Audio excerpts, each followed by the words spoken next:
우리에게 주신 하나님의 말씀은 마태복음 6장 9절부터 11절까지의 말씀입니다. 제가 봉독하겠습니다. 그러므로 너희는 이렇게 기도하라. 하늘에 계신 우리 아버지여, 이름이 거룩히 여김을 받으시오며 나라가 임하시오며 뜻이 하늘에서 이루어진 것 같이 땅에서도 이루어지어다. 오늘 우리에게 일용할 양식을 주시옵고 우리가 우리에게 죄 지은 자를 사하여 준 것 같이 우리의 죄를 사하여 주시옵고 우리를 시험에 들게 하지 마시옵고 다만 악에서 구하시옵소서. 나라와 권세와 영광이 아버지께 영원히 있사옵나이다. 아멘. 너희가 사람의 잘못을 용서하면 너희 하늘 아버지께서도 너희 잘못을 용서하시려니와 너희가 사람의 잘못을 용서하지 아니하면 너희 아버지께서도 너희 잘못을 용서하지 아니하시리라. 아멘. 하나님의 말씀입니다. 오늘부터 속회개학 특별 새벽기도회에 참 중요한 주제를 가지고 말씀을 나눕니다. 그 주제가 하나님 나라의 공동체입니다. 예수님을 믿는 사람이라면 누구나 갖게 되는 믿음과 소망이 있는데 그것이 하나님 나라를 향한 소망의 눈이 열리는 것입니다. 그러나 많은 성도들이 안타깝게도 가야 할 하나님의 나라에 대한 감각은 있지만 이 땅에서 허락하신 하나님의 나라를 살지 못하고 그리고 그 은혜를 누리지 못하고 살아가는 것을 보게 됩니다. 이유가 있는데 실제로 그 하나님의 나라를 향한 갈망이 명확하지가 않은 것입니다. 죽으면 하나님 나라 가는 것은 고마운 일인데 참 좋은 일인데 이 땅에서는 주님의 나라를 누려야 하겠다라는 갈망이 없으니까 우리가 살아가는 속회에서도 그리고 여러분이 주님과 동행한다고 하는 그 자리에서도 하나님 나라의 놀라운 은혜를 누리지 못하고 사는 거죠. 그래서 저는 이번 한 학기를 시작하면서 주님이 주신 마음에 귀 기울이고 그리고 말씀을 붙잡고 함께 기도하는 시간을 가지려고 하는 것입니다. 예수님께서 이 땅에 오실 때 처음으로 선포하셨던 메시지가 첫 번째가 회개하라는 것이었고 두 번째가 하나님의 나라가 가까이 왔다는 것이었습니다. 그렇습니다. 하나님의 나라가 가까이 왔음도 중요하고 그리고 그 나라를 향한 눈이 열리는 것도 중요한데 가장 먼저 일어나야 하는 것은 주님 앞에 회개하고 돌이키는 것이라는 것입니다. 우리는 지난 4년 동안 온라인 교회를 세워오면서 참 특별한 은혜의 소식들을 많이 경험했습니다. 지금 세계 30개국에 440여 명의 어린아이로부터 어른에 이르기까지 한 마음을 품은 공동체가 된 이유입니다. 그러나 그 가운데 여러분 안의 마음속에 교회의 성도의 멤버십은 되었지만 주님과 동행하지 못하고 주님의 다스림을 따라 살지 않고 순종하기보다 내 감정과 내 생각과 내 판단에 따라 사는 것이 더 쉽다면 오늘을 시작하며 명확하게 해야 할 것이 먼저 회개하는 시간을 꼭 갖게 되기를 바라는 거예요. 우리가 아무리 하나님의 나라를 향한 갈망을 가지고 있다고 해도 죽어서 갈 하나님의 나라가 있다는 걸 머리로는 알아도 속회에서 하나님의 나라가 임하기를 원한다는 마음은 있어도 회개하지 못하면 돌이키지 않으면 우리는 주님의 나라를 누릴 수 없기 때문에 그렇습니다. 머리로 아는 것과 믿는 것이 하나가 되는 길은 진짜 예수님을 믿는 것입니다. 그리고 그 믿는 사람이 해야 할 당연한 의무는 회개의 자리로 들어가는 거예요. 저는 어렸을 때 회개가 예수님 앞에서 울며 기도하고 그리고 잘못했다고 용서를 구하는 것이 회개의 전부인 줄 알았습니다. 그런데 그것이 아니라는 것을 알게 됐어요. 진짜 회개는 하나님 앞에 용서와 회개 돌이키겠다는 결단이 당연히 있는 것이죠. 그런데 그만큼 중요한 것이 삶의 궤적을 완전히 돌이키는 것에 있다는 것을 알게 된 겁니다. 그동안 마음을 나누지 못하고 마음에 꿍한 채로 살고 사랑하지 못하고 용서하지 못하고 다툼 가운데 있고 그런 분이 있다면 용서를 구하고 회복되는 것이 진짜 회개의 열매라는 것을 알게 됩니다. 우리는 그곳에서부터 하나님의 나라가 우리 마음속에 강력하게 임하는 것을 알게 됩니다. 진짜 사랑하고 용서하고 눈물도 없고 애통하는 소리가 없는 주님의 나라가 임하는 감격은 바로 그런 회개 가운데 있게 되는 거죠. 예수님의 제자들에게 그런 나라가 제자들의 공동체 가운데 임하기를 너무도 간절히 원하셨습니다. 그리고 그것이 주님의 소원이었어요. 주님의 기도는 늘 대형 교회가 되기를, 교회의 재정이 늘어나기를, 또는 속회마다 사람이 늘어나기를, 그런 기도가 아니었습니다. 주님의 하셨던 기도는 너무나도 명확했어요.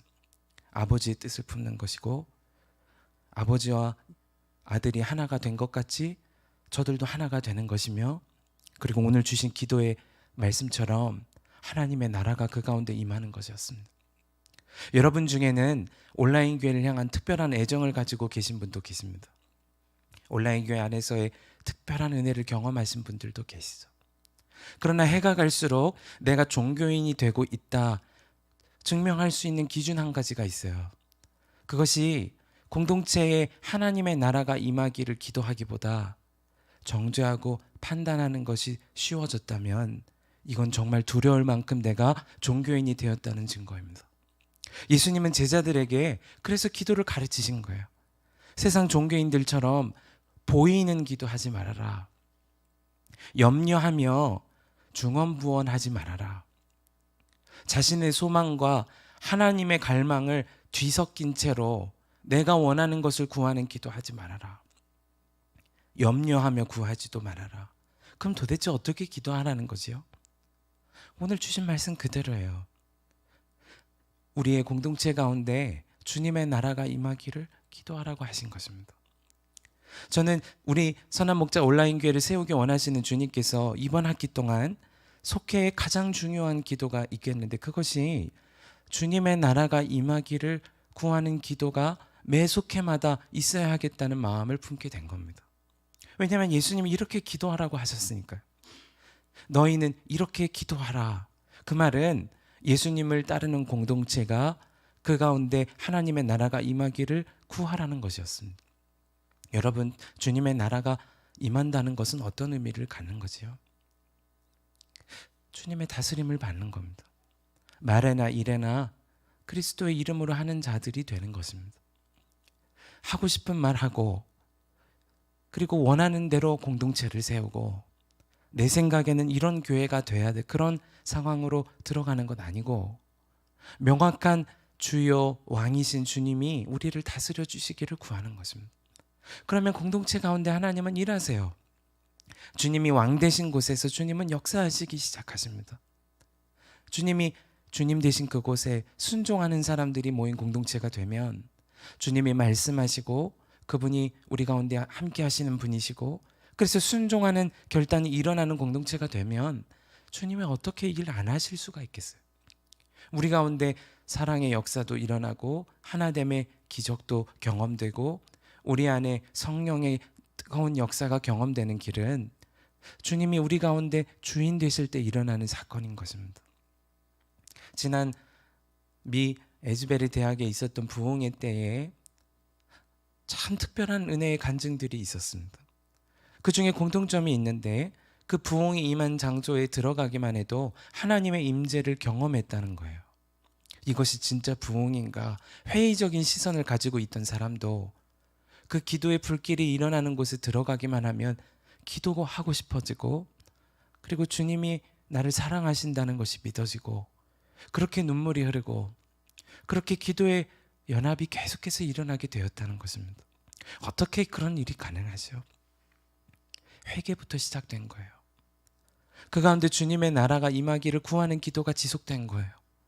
하나님의 임재가 충만히 부어지고, 그 가운데 사랑과 용서가 일어나고, 사람들에게 잘못한 이들에게 용서를 구하기 시작하고, 그 가운데 공동체가 하나님 나라의 공동체가 되기를 꿈꾸고, 그리고 그것을 경험하는 은혜의 역사가 계속되었던 것입니다.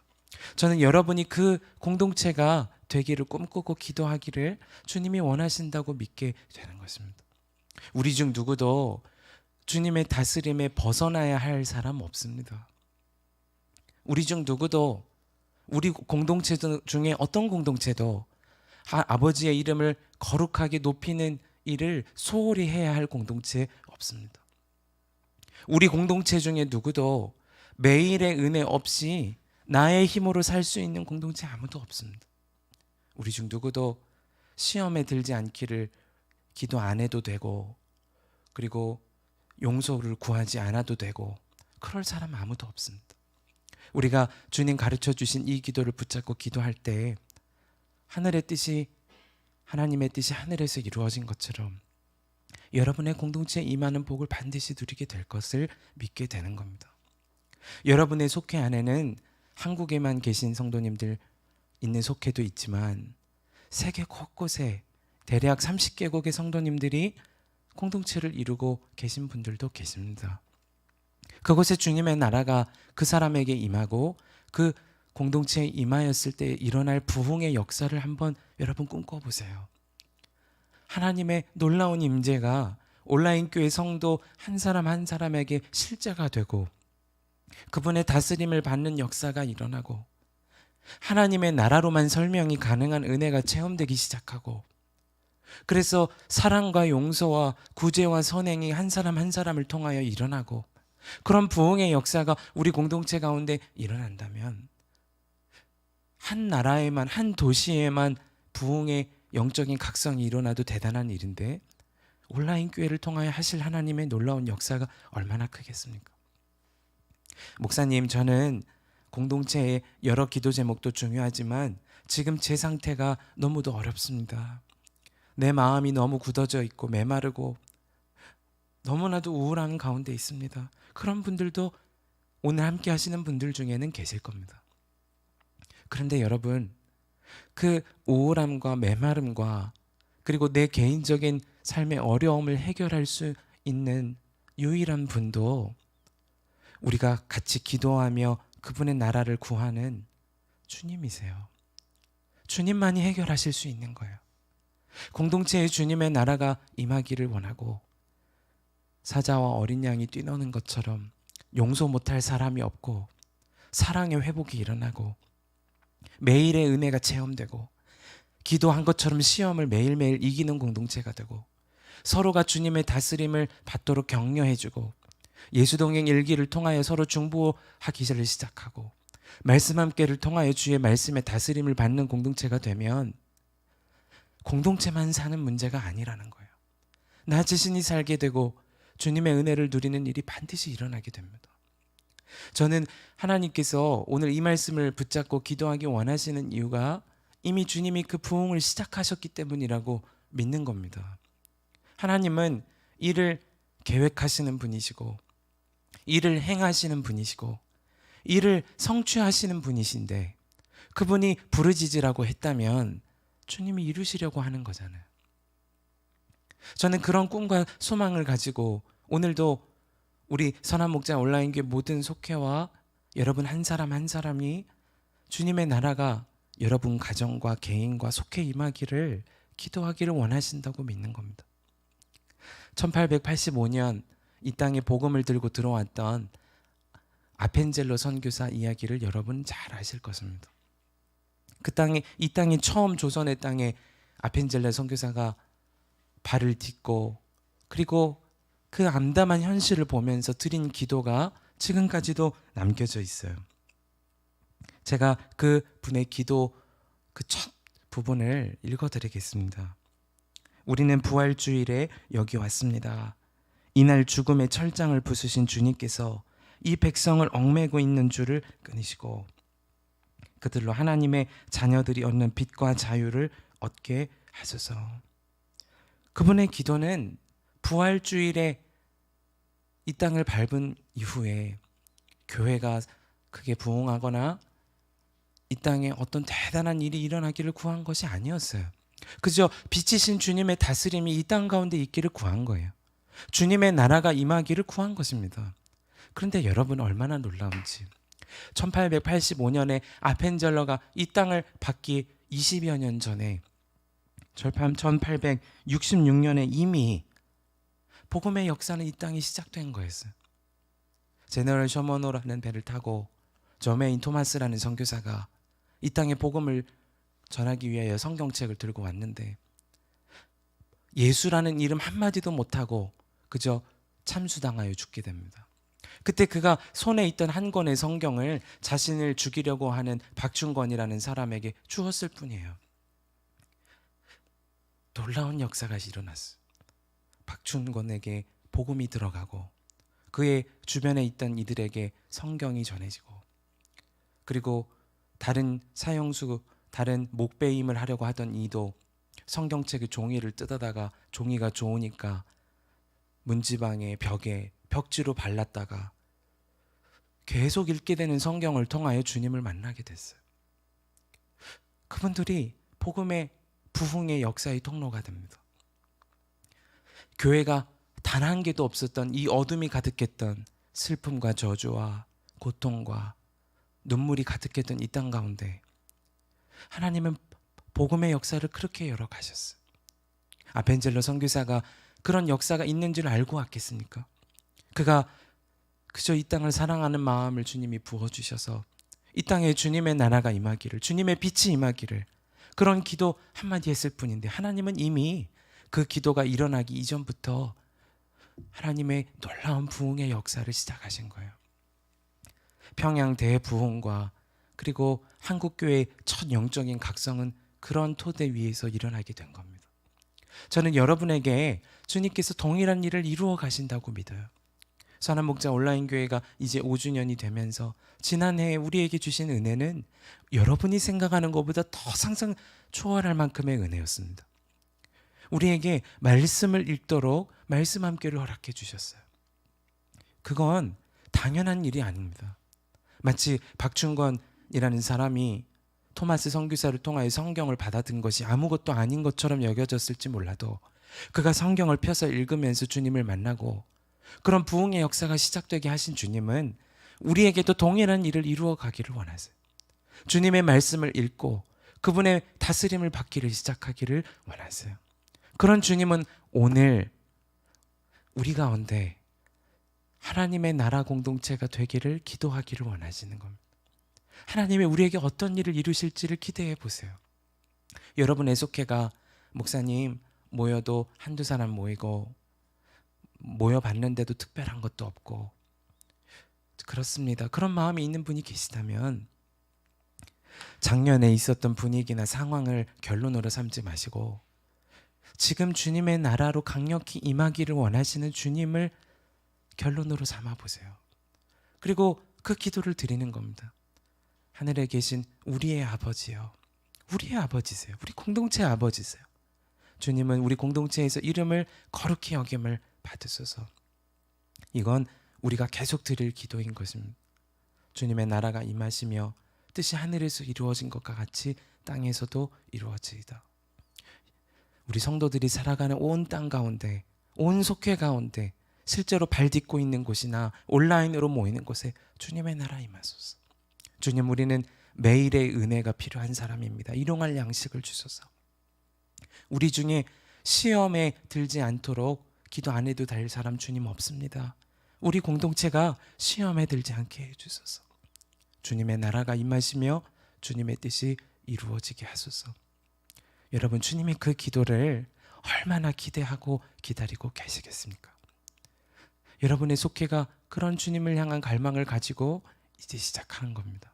주님의 나라가 우리 속장님에게, 속회원에게, 우리 지역 가운데, 우리 성도들이 살아가는 그 땅 가운데 있게 하소서. 저는 온라인 교회를 섬기면서 마음속에 주신 너무나도 강력한 갈망이 있습니다.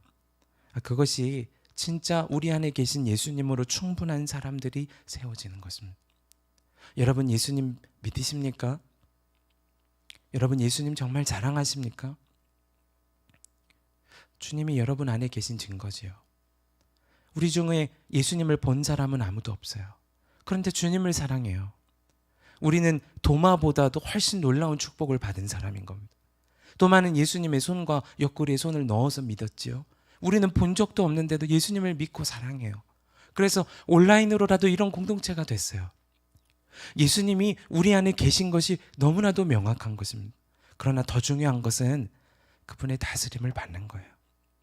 분노가 일어날 때, 그리고 마음에 여러 감정이 일어나기 시작할 때, 속회 안에 여러 고민이 있을 때, 또는 기쁨의 자리에 있을 때, 그때 모든 순간을 함께 계시는 주님을 인식하는 시간으로 삼아 보세요.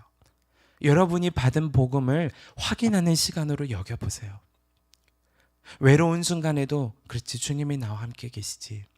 속회 안에 뜨거운 연합이 있을 때도 대단한 사람의 인도가 아니라 주님이 우리 가운데 역사하고 계시지.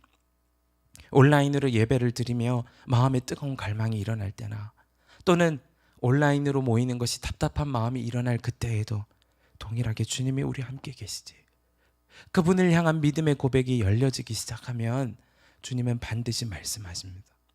내 양은 내 음성을 듣는다 하셨습니다. 순종하는 자리에 주님의 통치는 이루어지게 됩니다. 주님의 다스림이 있는 그곳이 주님의 나라가 되는 것입니다. 여러분의 개인이 주님의 나라가 되는 것이고, 여러분의 공동체가 그가 소유한 백성이 되는 것이고, 우리가 그런 사람들의 연합이 모여진 하나님 나라의 공동체가 하나님의 나라가 되는 거죠. 여러분, 이것이 얼마나 놀라운 축복이고 은혜입니까? 오늘 이 시간에 함께 기도하며 나아갈 때, 그러므로 여러분 그렇게 기도합시다. 주님, 온라인 교회 모든 사람에게 주님의 나라 임하여 주소서. 한국에 사는 사람이든 해외에 사는 사람이든 어린아이든 노인이든 목회자이든 성도이든 새가족이든 처음 설립 때부터 온라인 교회의 사명을 가지고 온 사람이든 단 한 사람도 소외되지 않고 주님의 나라 임하소서. 하늘에 계신 우리의 아버지여, 우리를 통하여 이름이 거룩히 여김을 받으소서. 뜻이 하늘에서 이루어진 것 같이 온라인 교회가 서 있는 곳곳마다 이루어지게 하소서. 우리에게 일용할 은혜를 베풀어 주시고, 우리가 죄 지은 사람에게 용서하여 준 것처럼 우리가 용서받는 공동체 되게 하소서. 우리가 시험에 들지 않도록 우리를 지키시며 모든 악에서 성도들을 건지소서. 나라와 권세와 영광이 하나님의 것입니다. 우리가 이런 기도로 나아갈 때 주님은 우리 가운데 반드시 일하실 것입니다. 우리에게 주신 하나님의 말씀은 고린도 후서 13장 5절부터 11절까지의 말씀입니다. 제가 이 말씀을 봉독하겠습니다. 여러분도 계신 곳에서 여러분에게 주신 말씀으로 믿음으로 받으시기를 바랍니다. 너희는 믿음 안에 있는가? 너희 자신을 시험하고 너희 자신을 확증하라. 예수 그리스도께서 너희 안에 계신 줄을 너희가 스스로 알지 못하느냐? 그렇지 않으면 너희는 버림받은 자니라. 우리가 버림받은 자 되지 아니한 것을 너희가 알기를 내가 바라고, 우리가 하나님께서 너희로 악을 조금도 행하지 않게 하시기를 구하노니, 이는 우리가 옳은 자임을 나타내고자 함이 아니라 오직 우리는 버림받은 자 같을지라도 너희는 선을 행하게 하고자 함이라. 우리는 진리를 거슬러 아무것도 할 수 없고 오직 진리를 위할 뿐이니, 우리가 약할 때에 너희가 강한 것을 기뻐하고 또 이것을 위하여 구하니 곧 너희가 온전하게 되는 것이라. 그러므로 내가 떠나 있을 때에 이렇게 쓰는 것은 대면할 때에 주께서 너희를 넘어뜨리려 하지 않고 세우려 하여 내게 주신 그 권한을 따라 엄하지 않게 하려 함이라.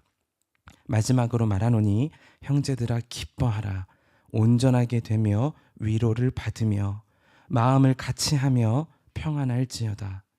또 사랑과 평강의 하나님이 너희와 함께 계시리라. 거룩하게 입맞춤으로 서로 문안하라. 아멘. 하나님의 말씀입니다. 우리가 하나님 나라의 공동체에 대한 비전을 품고 특별 새벽 기도의 기간을 맞이했습니다. 예수님께서 정말 원하시는 그 기도가 우리가 날마다 속회를 위하여, 또 날마다 가정을 위하여, 날마다 나 자신을 위하여 드려야 하는 기도이겠습니다. 주님의 다스림을 받고, 그리고 다스리시는 주님 앞에 매일의 은혜를 구하며 시험도 이기고 모든 악에서 건짐을 받을 길은 주님이 우리를 통치하시는 주님의 나라요 소유된 백성으로 사는 것이니까요. 온라인 교회를 섬기면서 많은 성도님들 가운데 놀라운 회복이 있음을 듣습니다. 그런데 정말 안타까운 것은 여전히 과거의 상처에 묶여 계시고 하나님의 나라에 대한 믿음으로 산다고 하면서도 오늘의 현실이 더 크게 보여지고 느껴지는 겁니다.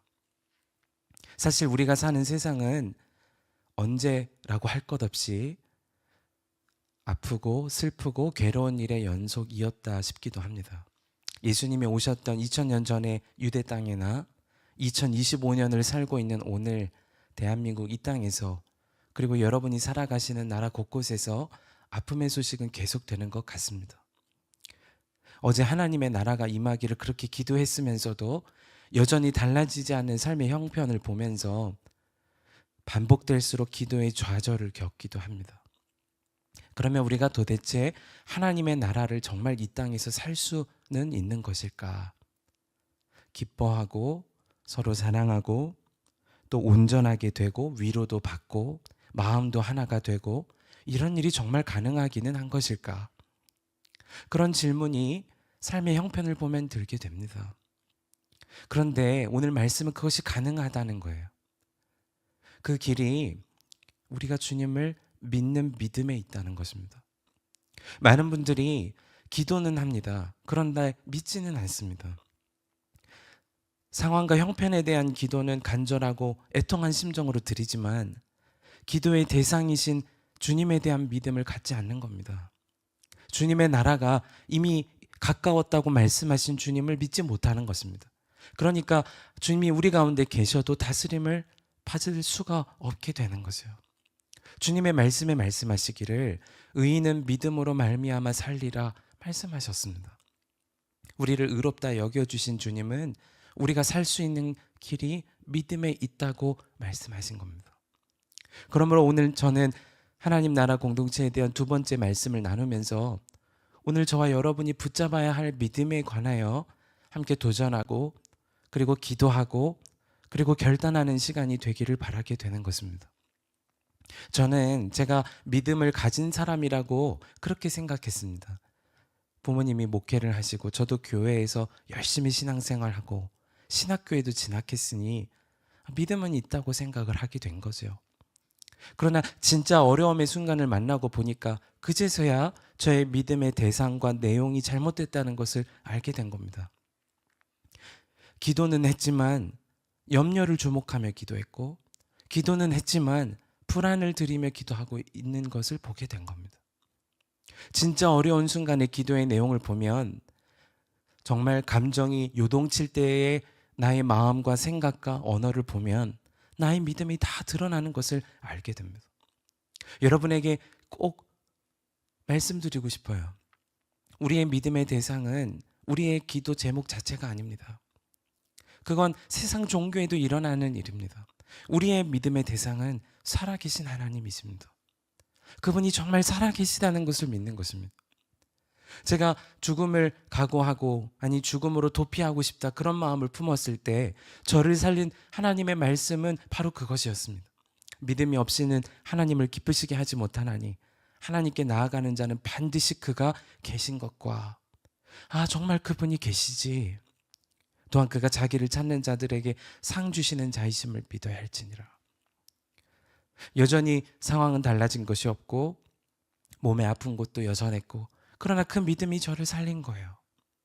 사랑하는 여러분, 우리가 오늘도 온라인 교회의 새벽 기도회로 함께 하고 있다고 그것이 우리의 믿음이라고 착각해서는 큰일 납니다. 진짜 믿음을 사용해야 할 때, 믿음으로 살아야 할 때 예배에 참여한 것 자체가 믿음이라고 생각하면 무너지게 돼요. 그러면 우리가 도대체 어떤 믿음으로 살아야 될까? 저는 성경을 믿으면서 믿음에도 죽은 믿음이 있고 산 믿음이 있음을 알게 됐습니다. 그렇습니다. 어떠한 역사도 일어날 수 없는 죽은 믿음이 있고 진짜 예수님의 생명으로 사는 산 믿음이 있다는 거예요. 야고보서 2장 26절의 말씀입니다. 영혼 없는 몸이 죽은 것 같이 행함이 없는 믿음은 죽은 것이라.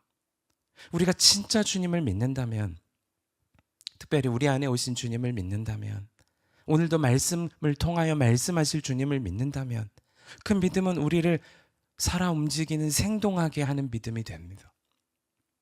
도대체 그러면 어떤 믿음이 우리 가운데 필요한 믿음일까요? 믿음의 방향이 살아계신 주님에 관한 것이라면 도대체 우리의 믿음의 내용은 어떤 것이 되어야 하겠습니까? 그것이 오늘 말씀을 통하여 살펴본 하나님의 말씀에 첫 번째 등장하는 그 말씀이에요. 고린도후서 13장 5절에 너희는 믿음 안에 있는가? 너희 자신을 시험하고 너희 자신을 확증하라.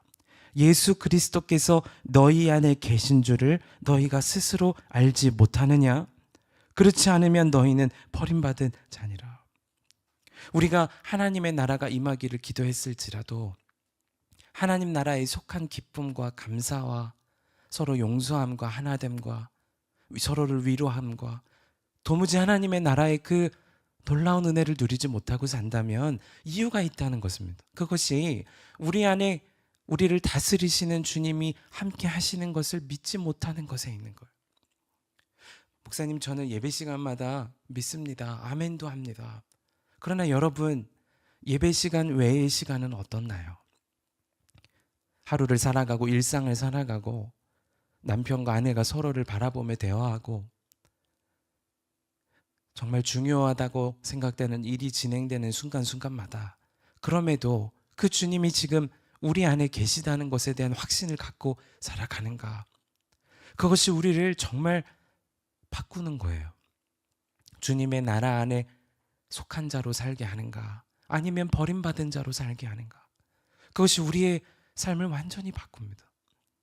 우리 공동체 안에 주님이 함께 하신다. 내 마음에도 같이 계실 뿐 아니라 우리 애속장님과 속회원들과 지금도 함께 하신다. 그분을 주목하고 살면 우리 속회가 어떻게 주님의 나라의 은혜를 못 누리고 사나요? 그분이 계신데, 주님 나라의 왕이신 그분이 같이 계신 내 마음이고 속회인데 어떻게 주님의 은혜를 못 누리고 사나요? 그분이 계시다는 것을 알면 그분을 의식하게 되지요. 의식하면 말이 달라집니다. 생각이 달라집니다. 행동이 달라집니다. 이건 말해야 해. 그런 것도 없어지게 됩니다. 주님이 정말 기뻐하시는 말은 무엇인가? 말에나 일에나 그리스도의 이름으로 하는 길은 정말 주님을 의식하고 사는 거예요. 많은 분들이 기도할 때는 신앙의 언어로 합니다. 그런데 삶은 신앙의 언어로 살지를 않습니다. 이것이 부모 세대와 자녀 세대의 믿음이 갈라서게 된 너무나도 중요한 원인 중에 하나예요. 말은 기도에 대해서 정말 믿음의 언어를 사용하지만 실제로 삶은 믿음보다 내 판단이 빨라요. 내 생각이 앞서요. 말도 믿음의 언어보다 불신의 언어를 사용해요. 한 분의 목사님이 그런 고백을 하시더라고요. 진짜 하나님이 살아계시는 걸 안 믿는 사람이 너무 많다고. 교회 안에도 중요한 직분을 가졌음에도 하나님이 살아계신 것을 믿으면 어떻게 그런 말을 할 수 있겠느냐. 이건 정말 우리를 향한 주님의 간절한 마음이기도 합니다. 하나님이 살아계신데 안 계신 것처럼 믿는 사람이 너무 많아요. 여러분이 만일 어떤 모임에 함께하고 있으면서 여러분 자신을 무시하는 분위기가 있다. 함께 있어도 본 척도 안 하고 말도 걸지 않고 의식조차 안 하고, 그러면 여러분의 심정은 어떠시겠습니까? 오늘 주님의 말씀이 우리를 향하여 정확하게 도전하세요. 주님이 우리 안에 있는 계신가를 확증하라는 것입니다. 거기서부터가 진짜 주님의 나라를 누리게 되는 길이 시작인 거예요. 믿음이 우리를 완전히 바꾸게 되는 것입니다. 복음이 울다라는 책을 썼던 데이비드 플랫 목사님의 이야기를 여러분 아실 것입니다. 그분이 히말라야를 트레킹하다가 산 곳곳에 있는 곳에 믿음으로 사는 사람들을 보았어요. 그에게는 엄청난 충격이 되었습니다. 산 곳곳에 중턱마다 가난하고 눈물 흘리는 사람들도 보았지만 그런 중에도 하나님은 그에게 계속해서 말씀하시는 분이었어요. 그분 안에 계시는 성령님은 데이비드 플랫이라는 한 사람을 마음속으로부터 뒤흔들어서 바꾸기를 원하셨어요. 그리고 그분의 고백이 그분의 책 제목이 된 거예요. 복음이 울다라는 책 제목의 원제가 Something needs to change. 뭔가가 바뀌어야 된다는 거. 여러분, 우리가 진짜 주님의 나라는 어떻게 우리 안에서 경험이 되겠습니까? 그저 몸과 마음이 평안하고 그리고 기쁨이 항상 넘치고 그런 분위기가 하나님의 나라라고 생각하면 큰일인 거예요. 하나님의 나라는 여기 있다 저기 있다 하는 것이 아닙니다. 하나님의 나라는 볼 수 있게 임하는 것도 아닙니다. 물론 우리가 이미와 아직의 사이를 살아가면서 이미 가까운 하나님의 나라와 가야 될 하나님의 나라, 그리고 임하게 될 하나님의 나라를 기다리며 살기도 합니다. 그러나 진짜 예수 그리스도를 믿고 따르는 사람이라면 우리 안에 주님이 계시다는 것을 확증하고 그분의 다스림을 받는 주님의 나라는 이미 시작되게 된 거예요. 우리가 이번 특별 새벽 기도회를 통하여서 이번 한 학기를 살아가면서 진짜 우리 속회가 하나님의 나라와 같은 곳이 될 수 있을까? 그 질문이 하나님의 나라가 이미 시작되었구나로 바뀌어야 되는 것입니다. 주님의 나라가 이미 각 사람 마음 안에 시작됐어요. 그 너무나도 분명한 증거가 우리 안에 오셨음을 확증하는 것에 있는 겁니다. 말씀 가운데 일어났던 기쁨도 위로함도 하나됨도 다 거기서 시작되는 거예요. 우리 안에 주님이 계신 것을 확증하라. 그렇지 않으면 버림받은 자다. 그 말은 우리 안에 계신 분이 명확하다는 것이 확증되면 우리는 주님의 나라 안에 속한 자라는 말이기도 한 거지요. 유명한 복음 전도자였던 찰스 스펄전 목사님의 설교 가운데 등장하는 일화가 있습니다.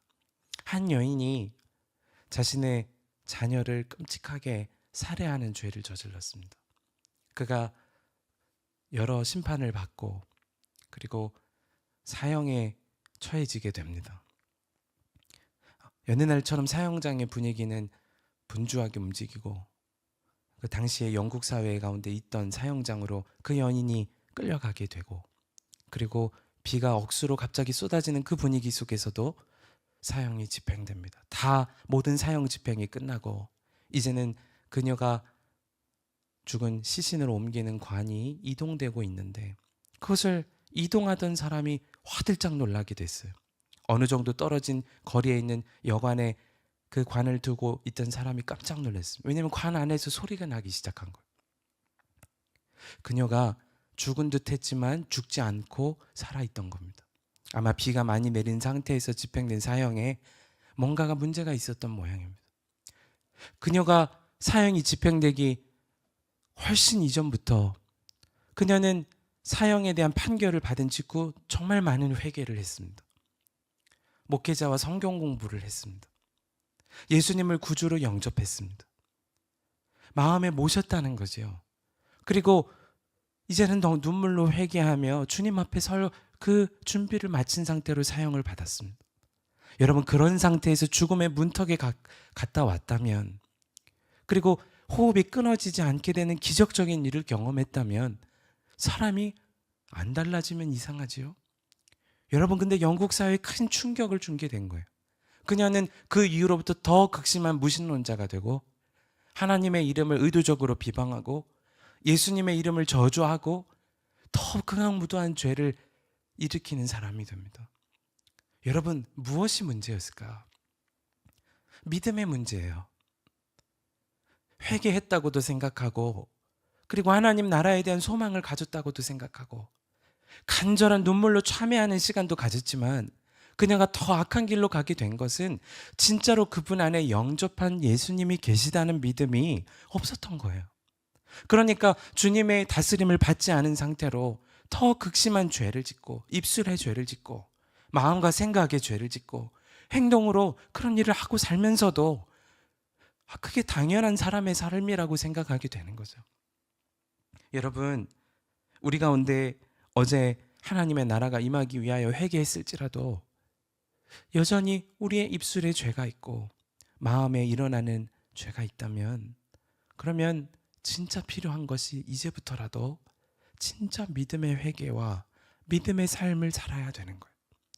우리 안에 그분이 계시다는 믿음, 그분이 말씀을 통하여 오늘도 우리를 통치하신다는 믿음, 그분의 뜻이라면 말에나 생각에나 다스림을 받아야만 한다는 믿음, 그것이 주님의 나라를 누리는 길이라는 믿음이 필요한 거예요.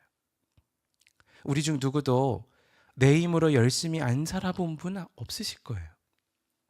어린아이로부터 성인에 이르기까지도 많은 시험을 거쳐갑니다. 나의 열심으로 시험도 봐야 됩니다.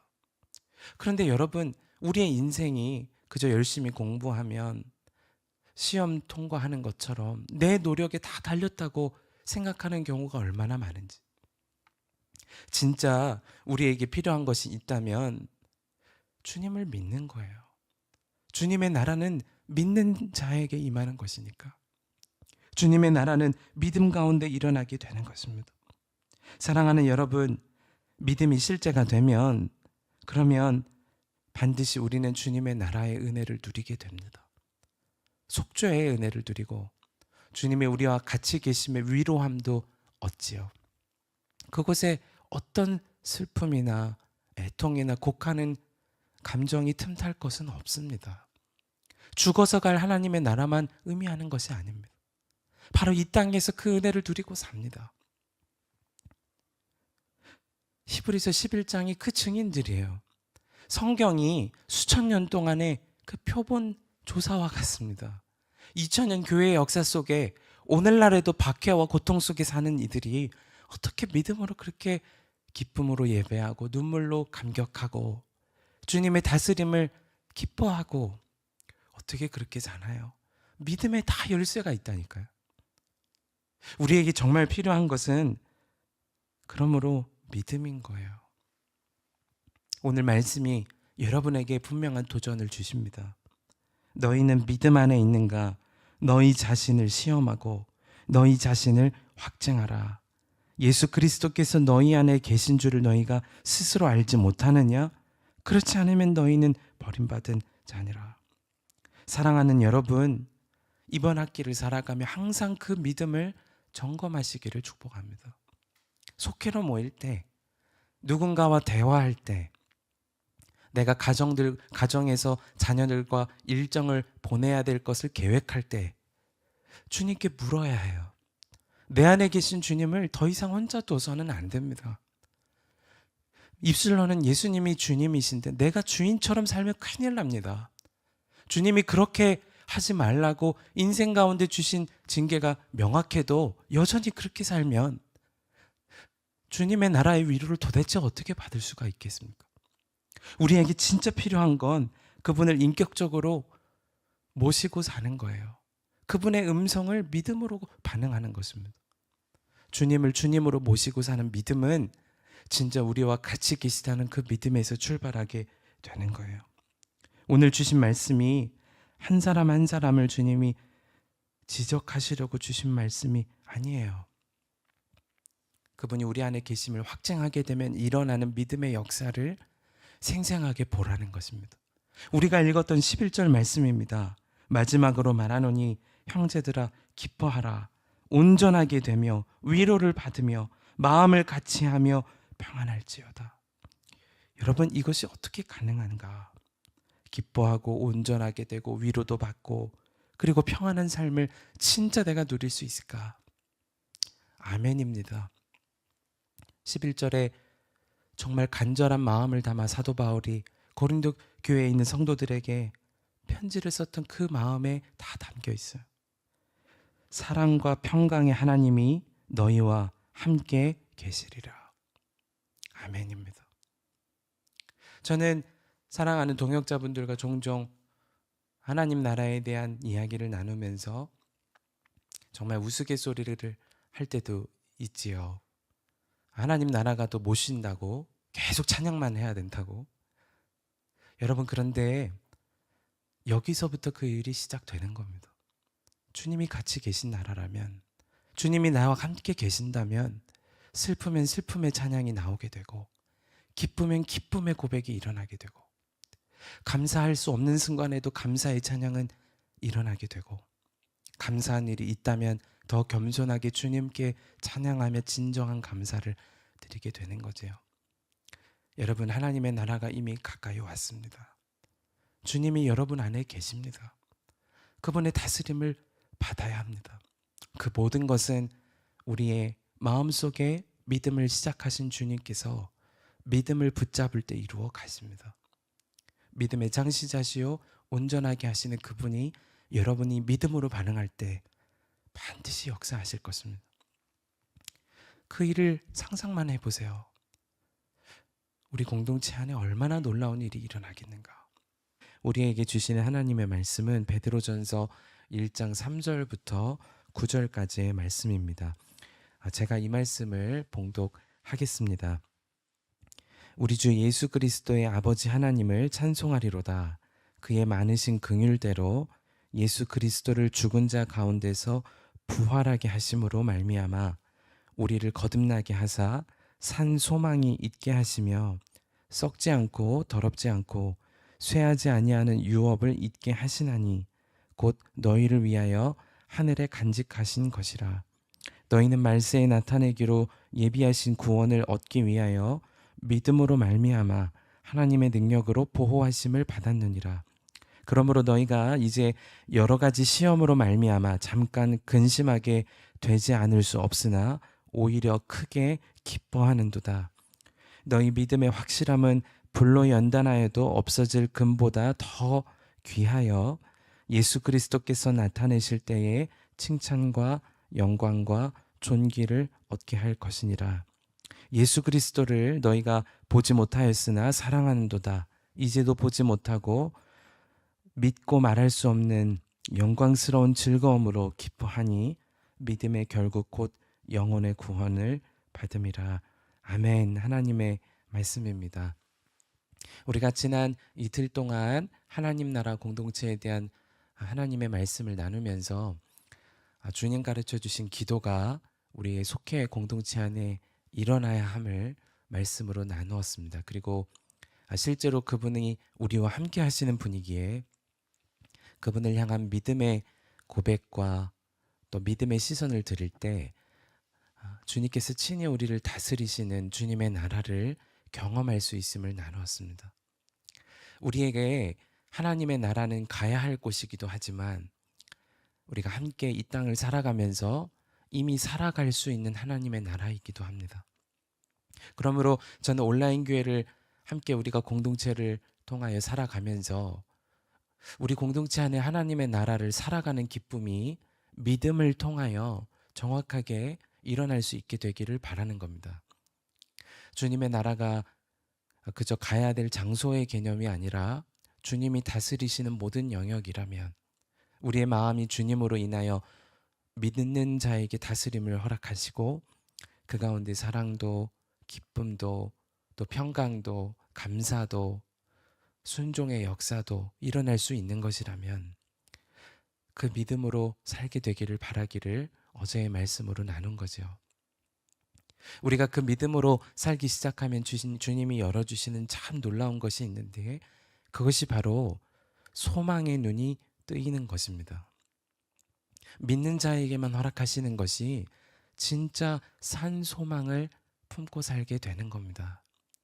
이전에는 없어질 것, 썩어질 것, 그리고 유익하지 않은 것을 그토록 붙잡고 살던 사람이 이제 소망에 대한 눈이 뜨이고 나면 없어지지 않을 영원한 것을 위하여 자신의 삶을 다 드리는 사람으로 바뀌게 되는 겁니다.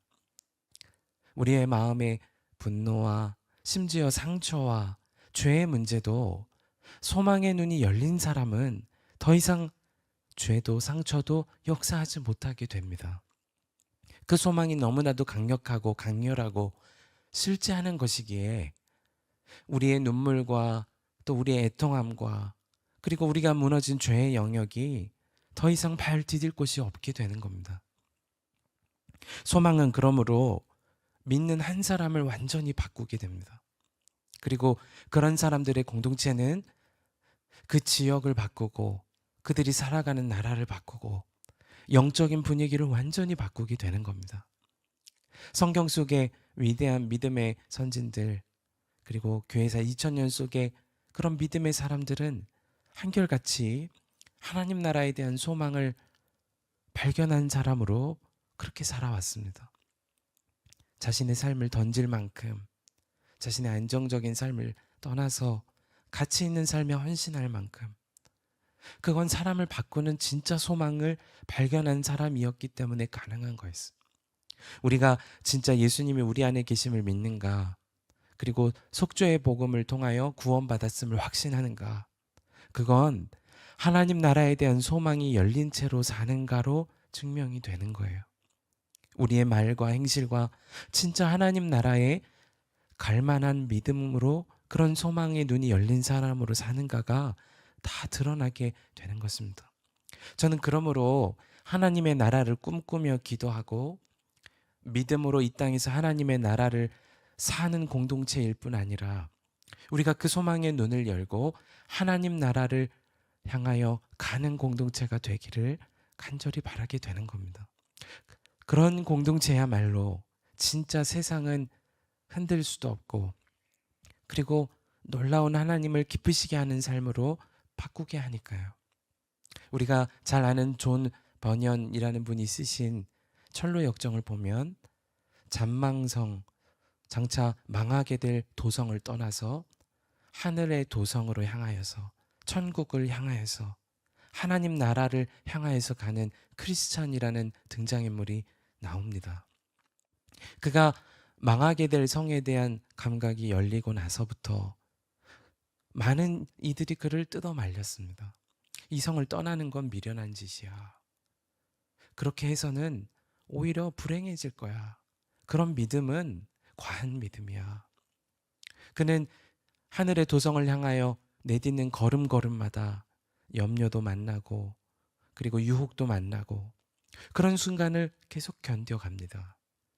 그는 결국 주님 계신 그곳 하늘의 도성을 향하여 거침없이 그 걸음을 내딛는 사람이 되었음을 철로 역정을 통해 확인하게 되죠.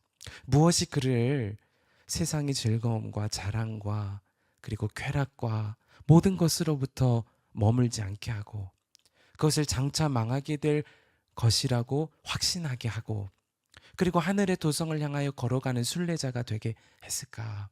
그건 그가 소망의 눈이 믿음 때문에 열렸기 때문인 겁니다. 우리가 예수님을 사랑하는 사람으로 온라인 교회로 모여 있음에도 여전히 세상의 재물과 나의 자존심과 과거의 상처와 이미 지나간 죄의 문제에 매여 있다면 지금 무엇을 향한 소망을 두고 있는지를 명확히 보아야 합니다. 예수님을 믿어도 나의 성공이 소망이 될 수 있고 나의 자녀가 소망이 될 수 있고 심지어 내가 원하는 어떤 분위기가 소망이라면 우리는 진짜 고통을 그저 받는 채로만 살게 될 거예요. 그러나 진짜 소망이 없어질 금보다도 더 귀한 진짜 현존하는 주님과 주님의 나라를 향한 것으로 바뀌게 되면 삶은 완전히 달라지게 되어집니다. 우리의 삶의 말 한마디, 행실 하나, 복음 전도 한 가지, 교회를 향한 헌신 한 가지가 주님 보시는 날 우리를 착하고 충성된 종이라 그리고 위로하시는 그 눈물을 닦아주시는 손길을 주님이 베푸신다는 것을 확신하는 사람은 진짜 삶이 달라집니다. 물질을 사용하는 것도 달라지고 마음을 품는 것도 달라지고 사역을 대하는 마음도 다르고 성도를 향한 영혼의 마음도 달라지게 돼요. 진짜 소망이 있다면 그건 우리를 완전히 바꾸게 되는 거죠. 키에르 케고르라고 하는 분이 죽음에 이르는 병이라는 자신의 책에서 죽음에 이르는 병을 절망이라고 했습니다. 진짜 절망은 돈의 많고 적음이나 그리고 육체의 질병의 유무나 관계없이 사람을 죽음에 이르게 하는 것입니다. 하나님으로부터 완전히 분리되게 하고 그리고 눈을 완전히 가리워서 그를 육체적 사망과 정신적 사망과 영적인 사망으로 가게 하는 것이 절망이라는 두려운 병입니다. 우리가 세상을 살아가면 계속해서 그 절망은 우리를 넘어뜨리려 합니다. 세상에 거짓된 소망을 보여주고 그것을 도달하지 못하면 망한 인생이라고 건강의 문제로 재정의 문제로 그리고 관계의 문제로 성취의 문제로 우리를 계속해서 절망하게 하고 죽음에 이르게 해요. 그러나 진짜 소망에 대한 눈이 열린 사람은 그때부터 완전히 다른 사람이 됩니다. 건강의 문제나 재정의 문제나 관계의 문제나 성취의 문제가 우리를 넘어뜨릴 수 없게 되어집니다. 우리가 잘 아는 예수로 나의 구주 삼고라는 찬양을 작사하고 또 그 곡을 함께 썼던 페니 크로스비라는 여사는 태어난 지 6주 만에 시력을 완전히 잃은 사람이었습니다. 자신이 어린 시절 앓았던 열병 때문에 눈앞을 보지 못한 사람이 되었어. 그가 그럼에도 불구하고 평생 8천여 편이나 되는 찬송시를 작시합니다. 우리가 잘 아는 예수를 나의 구주 삼고의 가사도 그의 믿음의 여정이 다 담겨 있는 겁니다. 예수를 나의 구주 삼고 성령과 피로써 거듭나니 세상과 나는 간 곳 없고 구속한 주만 보이도다. 그건 그녀의 진짜 고백이었던 겁니다. 한 기자가 인생의 말년의 때를 만난 페니 크로스비 여사에게 물었습니다. 만일 다시 삶이 주어진다면 가장 원하는 소망이 무엇인가요? 아마도 그녀가 앞을 보지 못한 것에 대한 상황을 알고 눈을 뜨기를 원합니다. 그런 고백을 받기를 기자는 원했는지도 모릅니다. 그때 페니 크로스비 여사가 그런 고백을 하는 겁니다. 나는 하나님이 다시 삶을 허락하시더라도, 그럴 일은 없지만 다시 허락하실지라도 눈을 뜨지 않기를 원합니다. 세상에서 더럽혀지지 않은 눈으로 하나님 나라에 가서 그분의 얼굴을 볼 것이기 때문입니다. 여러분, 이것이 진짜 소망의 눈이 열린 사람의 고백인 것입니다. 건강은 좋지 않아요. 세상에서 얻을 수 있는 즐거움은 제한돼요. 섬기는 것이 때로는 짐처럼 여겨질 수도 있어요. 그러나 진짜 소망의 눈이 열린 사람은 진짜 보배를 발견한 사람이기 때문에 자신의 소유를 다 팔아 그 천국을 소유하는 자가 돼요. 그것이 예수님의 가르침이고 오늘 우리가 품고 붙잡기를 원하는 분명한 소망인 것입니다. 절망이 우리를 죽음에 이르는 병이 되게 하는 것이라면 소망은 우리를 살리는 것이 됩니다. 진짜 우리를 살게 하는 소망이 되어서요. 저는 온라인 교회를 섬기며 많은 분들이 질병과 재정과 상황과 형편에 무너져 그리고 고통의 위기에 있음을 알게 돼요. 그리고 그런 중에도 믿음의 경주를 끝까지 포기하지 않는 분들을 통하여 진짜 은혜를 받습니다. 무엇이 세상에서는 절망하고 악한 수를 써서라도 성공하게 하고자 하는 유혹을 끊어버리게 하고 그런 일이 가능한 것이요. 우리가 예수님을 믿은 이후로부터 하나님 나라에 대한 소망이 생긴 거예요. 그렇지, 이 땅에서도 주님의 다스림을 받는 것이지만 우리는 가야 할 소망, 하나님의 나라가 있지. 그런 사람은 진짜 다른 삶을 살게 된다니까요. 저는 우리 공동체가 모일 때마다 그 나라를 소망하는 공동체 되기를 바라게 되는 거예요. 지역으로 모일 때, 속회로 모일 때 그저 마음에 있는 마음속에 일어난 그런 딱딱하고 굳어진 그런 쓰디쓴 감정을 쏟아내고 끝나는 것이 아니라 우리 안에 계신 주님을 믿고 가야 할 하나님의 나라가 있다는 소망을 품고 그런 중에 믿음으로 통과한 이야기를 나누다 보면 우리는 진짜 하나님의 나라를 맛보는 사람이 되는 겁니다. 초대교회의 어려운 시간은 우리가 상상할 수 없는 것보다 더 강력한 어려움이었습니다. 세례받았다고 그저 로마 시내에 화형을 당하기도 하고 살 집을 떠나서 광야와 굴에 유리하기도 하고 엄청난 고통이죠. 그럼에도 불구하고 성도들은 기뻐했다 그랬어요. 너희가 잠시 잠깐 당한 환난이 있지만 기뻐할 수 있다는 것. 오늘 주신 말씀이 꼭 그래요. 잠시 잠깐 환난은 없을 수 없습니다. 우리가 세상을 살아가는 동안에 이 세상의 믿음을 지키는 것 때문에 또는 믿음을 가졌지만 세상이 뒤틀어져 버린 망가진 세상이기에 우리는 고통을 겪게 됩니다. 그러나 그럼에도 불구하고 우리가 기뻐할 수 있는 이유가 있다니까.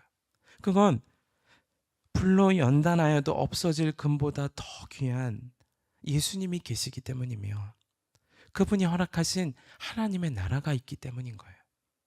이것이 우리에게 소망이 되기를 바라게 되는 겁니다. 사도 베드로가 교회를 향하여 쓴 편지는 그런 애절함이 담겨져 있습니다.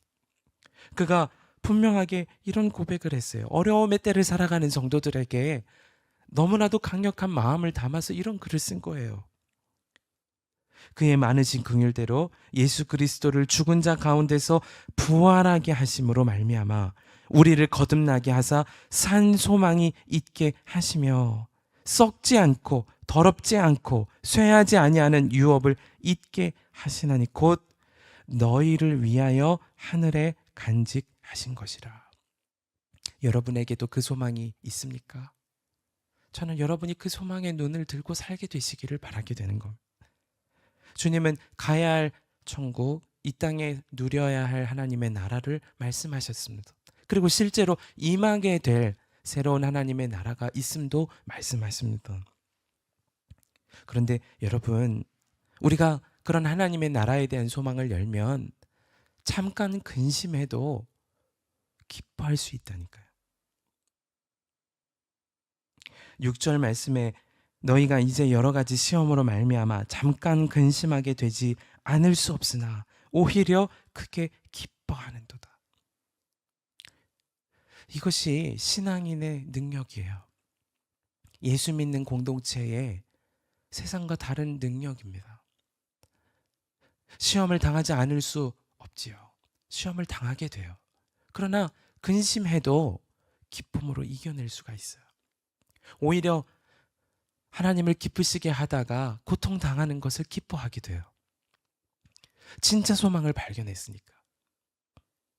한 목사님이 거리에서 전도하는 사명을 감당하시다가 전도하기를 두려워하는 이들에게 그런 말씀을 하셨어요. 자신은 복음을 거리에서 전하다가 그렇게 욕먹고 침뱉음 당하고 그리고 자존심이 상하는 것이 오히려 기쁘시다는 것. 하나님 나라의 상이 명확하니까. 하나님 나라에서 주실 상이 명확하니까. 주님이 산상수훈에서 분명히 말씀하셨잖아요. 내 이름으로 말미암아 박해받는 자는 복이 있다. 그분은 그 믿음을 가지고 계세요. 그 소망의 눈을 열고 사세요. 그러니까 거리에서 복음을 전하다가 욕을 먹어도 기뻐하신다는 거예요. 아, 이것이 소망이구나. 저는 그 말씀을 듣고 그 소망을 정말 붙잡게 되는 것입니다. 여러분, 진짜 하나님 나라의 눈을 열고 살면 복음을 전하는 것도 되어집니다. 우리가 살아가는 30개국에 여러분의 주변에 살아가는 이에게 복음을 전할 능력도, 여러분이 속회로 모였을 때 그저 마음의 위로 정도만 얻고 가다 끝나는 것이 아니라 복음을 나누고 복음을 권면할 수 있는 길도, 나 자신이 힘들어서 이제는 섬김의 자리를 좀 내려놔야 되나 그런 부침 속에 있다가도 다시 툴툴 털고 일어나서 달려갈 능력도, 하나님 나라에 대한 소망의 눈이 열리면 주님이 되게 하시는 거예요. 저는 우리 선한목자 온라인 교회가 그러므로 그런 하나님 나라를 향하여 가는 공동체가 되기를 간절히 소망하게 되는 거죠. 주님이 이미 여러분에게 믿음을 주셨다면 그분을 보지 못했으나 사랑하는 자가 되었고, 그리고 그분을 본 적도 없고 그 나라를 본 적도 없고 그 집을 본 적도 없지만 가야 될 하나님의 나라가 있다는 소망을 품게 되었다면 주님은 여러분을 이번 한 학기 동안 정말 놀랍게 바꾸어 가실 것입니다. 웩 선교회에서 정말 귀중한 선교의 사역을 감당하시고, 그리고 콩고라는 아프리카에서 그 놀라운 하나님의 뜻을 이룬 선교사님이 계십니다. 그분의 이름이 헬렌 로즈비어라는 분이에요. 1960년대 아프리카 콩고의 내전이 일어나고 나라가 혼란스러울 때에 대부분의 선교사님들은 그 나라를 떠나서 잠시 피해 있어야만 했습니다. 그게 당연하지요. 하나님의 주신 사명이 언제까지 일지 알 수 없으니 전쟁이 일어나고 생사의 위협이 있을 때 피할 수 있는 거잖아요. 그런데 헬렌 로즈비어 선교사님은 달랐어요. 그분에게 마음에 그런 마음을 주님이 주시는 겁니다. 너라도 그 땅을 지켜야 되지 않겠는가. 많은 이들이 비참히 죽어가고 나라에 아픔이 있을 때 여성 선교사님이었던 그녀는 그 땅을 지키기로 합니다. 여러분, 얼마나 대단한 믿음인가요? 그런데 여러분, 그녀가 반군에게 사로잡히고 무참히 짓밟힘을 당하고 폭행을 당하고 성적으로 수치심을 당하는 폭력을 당하고 완전히 망가지게 됩니다. 그녀가 철장에 6개월 동안 갇혀 있으면서 동료 선교사들이 잡혀 죽음의 형장으로 끌려가는 것을 보면서 그녀의 마음은 완전히 절망하게 됐어. 죽음에 이르는 병에 걸려든 거지요. 언젠가 나도 그렇게 죽겠지. 그렇게 낙심하고 있을 때 순간 그녀의 안에 계신 주님이 그런 마음을 주시더라는 겁니다. 예, 너는 이와 같은 상황에도 나를 신뢰하고 기도할 수 있겠니? 화가 나는 거지요. 저는 못합니다. 어떻게 신뢰하고 기도합니까? 이런 상황에서 어떻게 그렇게 할 수 있습니까? 그녀의 마음에 계신 주님이 성령을 통하여 또 그런 감동을 주시는 거예요. 예, 너가 그런 가운데서도 내가 너에 대해서 기대하고 있다는 사실, 그 사실을 받아들일 수 있겠니? 그녀의 마음이 완전히 순간적으로 달라졌어. 하나님이 이런 나도 기대하신다고? 이런 비참한 순간에 놓인 나도 기대하신다고? 그녀가 실제로 그런 상황 속에서도 선교 감당하게 됩니다. 그리고 그녀의 간증이 곳곳에 남아 있게 됩니다. 슬픔이 사라지고 불안도 사라지고 우울함도 사라지고 절망도 사라지고 과거의 상처는 더 이상 보이지 않고 가야 할 주님의 나라가 명확하니까 그 땅을 치유하고 회복하고 용서하고 사랑하는 역사의 통로가 되어집니다. 그것이 다큐멘터리 잊혀진 가방이라는 곳에 담겨 있기도 합니다. 사랑하는 여러분, 여러분이 지금 어떤 상황 가운데 계시든 그러므로 썩지 않을 산 소망을 이미 주셨음을 믿음으로 바라보아야 합니다. 여러분의 공동체가 모일 때마다 그 하나님의 나라를 소망해야 해요. 그러면 어떤 감정도 우리를 무너뜨리지 못하게 됩니다. 해야 할 일이 명확해지게 됩니다. 우리의 존재 이유는 너무나도 명확해지게 되어집니다. 하나님의 나라를 온라인 세상에, 그리고 온라인 성도가 살아가는 세상에 세우는 일에 우리의 마음을 모을 수가 있게 되는 거예요. 소망의 눈을 감고 사니까 그저 죽어서 갈 천국만 좋고 사람들의 위로는 필요하고 그것이 그저 인간적인 수준의 목양이 되는 거예요. 그 주님의 나라에 대한 눈이 그러나 열린 사람은 주님으로부터 정말 놀라운 위로와 화평과 돌보심을 경험하게 되는 것입니다. 사랑하는 여러분, 사도 바울이 미련에서 모든 것을 배설물로 여긴 것 아닙니다. 하나님 나라의 영광을 향한 소망의 눈이 열리고 보니까 세상에 그 없어질 금과 같은 거, 명예, 인정은 다 하찮은 것으로 여겨지게 된 거죠. 그래서 진짜로 우리에게 필요한 것이 무엇인지를 발견한 사람이 된 것입니다. 여러분, 우리의 상황에서 인내할 힘도 그리고 감사하고 기뻐할 능력도 그러므로 소망의 눈이 열리는 것에 있게 되는 것입니다. 그러면 하나님 나라를 향하여 가는 사람들의 공동체 선한목자 온라인 교회는 그런 한 사람 한 사람의 소망의 눈이 열린 이유로 세워지게 되는 거죠. 저는 죽음을 생각했던 사람이었습니다. 죽음으로 도피하고 싶었습니다. 여러분 중에 절망을 경험해 보신 분은 아실 거예요. 죽는 게 사는 것보다 낫다. 이런 고통을 겪으면서 사느니 죽으면 평안할 것만 같은 그런 생각이 들더라고요. 그러나 여러분, 소망의 눈을 주님이 열어주시고 나니까 달라진 거예요. 이런 상황이라도 살 수 있겠더라고요. 가야 할 하나님의 나라가 너무 명확하니까. 그 예수님이 나를 사랑하시는 것이 너무나도 명확하니까. 이제는 해야 할 일이 기쁨이 되어지는 거예요.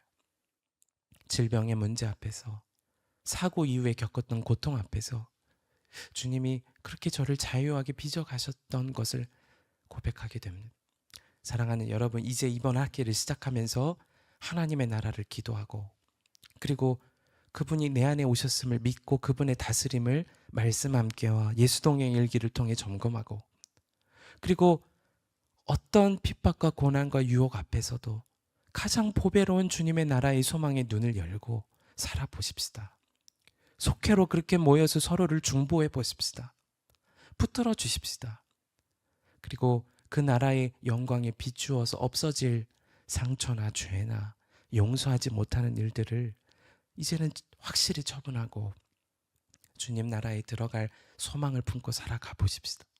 주님이 우리를 정말 놀랍게 바꾸실 것이고 그리고 우리를 통한 하나님의 뜻을 이루어 가실 것입니다.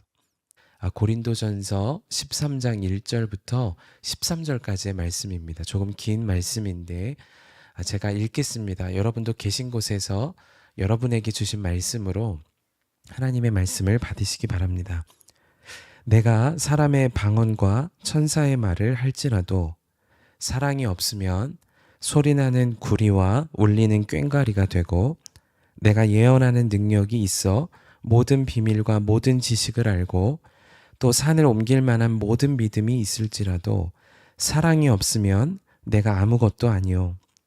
내가 내게 있는 모든 것으로 구제하고 또 내 몸을 불사르게 내줄지라도 사랑이 없으면 내게 아무 유익이 없느니라. 사랑은 오래 참고 사랑은 온유하며 시기하지 아니하며 사랑은 자랑하지 아니하며 교만하지 아니하며 불의히 행하지 아니하며 자기의 유익을 구하지 아니하며 성내지 아니하며 악한 것을 생각하지 아니하며 불의를 기뻐하지 아니하며 진리와 함께 기뻐하고 모든 것을 참으며 모든 것을 믿으며 모든 것을 바라며 모든 것을 견디느니라. 사랑은 언제까지나 떨어지지 아니하되 예언도 패하고 방언도 그치고 지식도 패하리라. 우리는 부분적으로 알고 부분적으로 예언하니 온전한 것이 올 때에는 부분적으로 하던 것이 패하리라. 내가 어렸을 때에는 말하는 것이 어린아이와 같고 깨닫는 것이 어린아이 같고 생각하는 것이 어린아이와 같다가 장성한 사람이 되어서는 어린아이의 일을 버렸노라.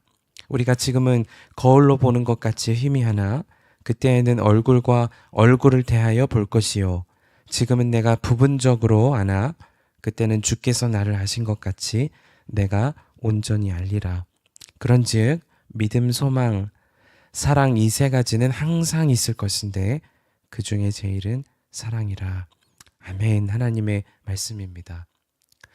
우리가 하나님 나라 공동체에 대한 말씀을 계속해서 나눠오면서 매일매일만큼씩 그 나라를 기도하고 또 꿈꾸고 또 믿음으로 누리고 또 그날을 향한 소망의 눈을 열기를 더 큰 갈망이 제 마음속에 일어나는 것을 보게 됩니다. 주님께서 교회를 세우시고 그리고 교회를 통하여 열방 가운데 그리고 우리가 속한 나라 가운데 또 가정과 개인의 삶에 하나님은 정말 놀라운 일을 행하기를 원하신다는 것을 믿기 때문에 그렇습니다. 우리가 우리 자신을 정말 왕이신 주님께 내어드리고 그분의 다스림을 받기를 간절히 소망하고 말에나 일에나 그분을 주목하며 감당하기를 시작하며 가야 할 하나님의 나라가 있다는 것을 믿으면 우리 각 사람은 정말 엄청나게 놀라운 변화를 겪게 됩니다. 그야말로 소망의 눈이 뜨인 사람은 지금과 살아오던 삶의 방식과 궤적이 완전히 달라지게 되는 겁니다. 여러분은 예수님을 믿는 분들이십니다. 그래서 이 자리에도 간절한 마음으로 기도의 자리에 오셨지요. 예수님을 믿는 사람은 놀랍게도 그분을 본 적도 없으나 사랑하고 그 나라를 본 적도 없지만 간절한 산소망을 품고 사는 사람이 되었습니다. 그건 우리의 인생의 마지막 때를 보면 더 여실히 드러납니다. 목회를 하면서 많은 분들의 장례를 섬기고 마지막 때를 만나보면 진짜 예수님을 믿은 가정은 분위기가 다르더라고요.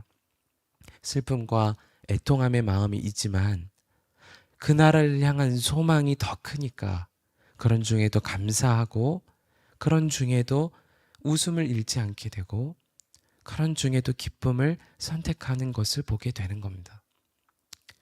저는 온라인 교회를 살아가는 여러분 모두가 그런 믿음과 소망의 사람이 되기를 간절히 바라게 됩니다. 우리가 살아갈 이 땅은 여전히 악하고 고난이 없을 수 없지만 불로 연단하여도 더 귀한 예수 그리스도와 없어지지 않을 하나님의 나라가 실제하니까 우리의 삶은 정말 세상을 이길 만한 삶을 살게 되는 거죠.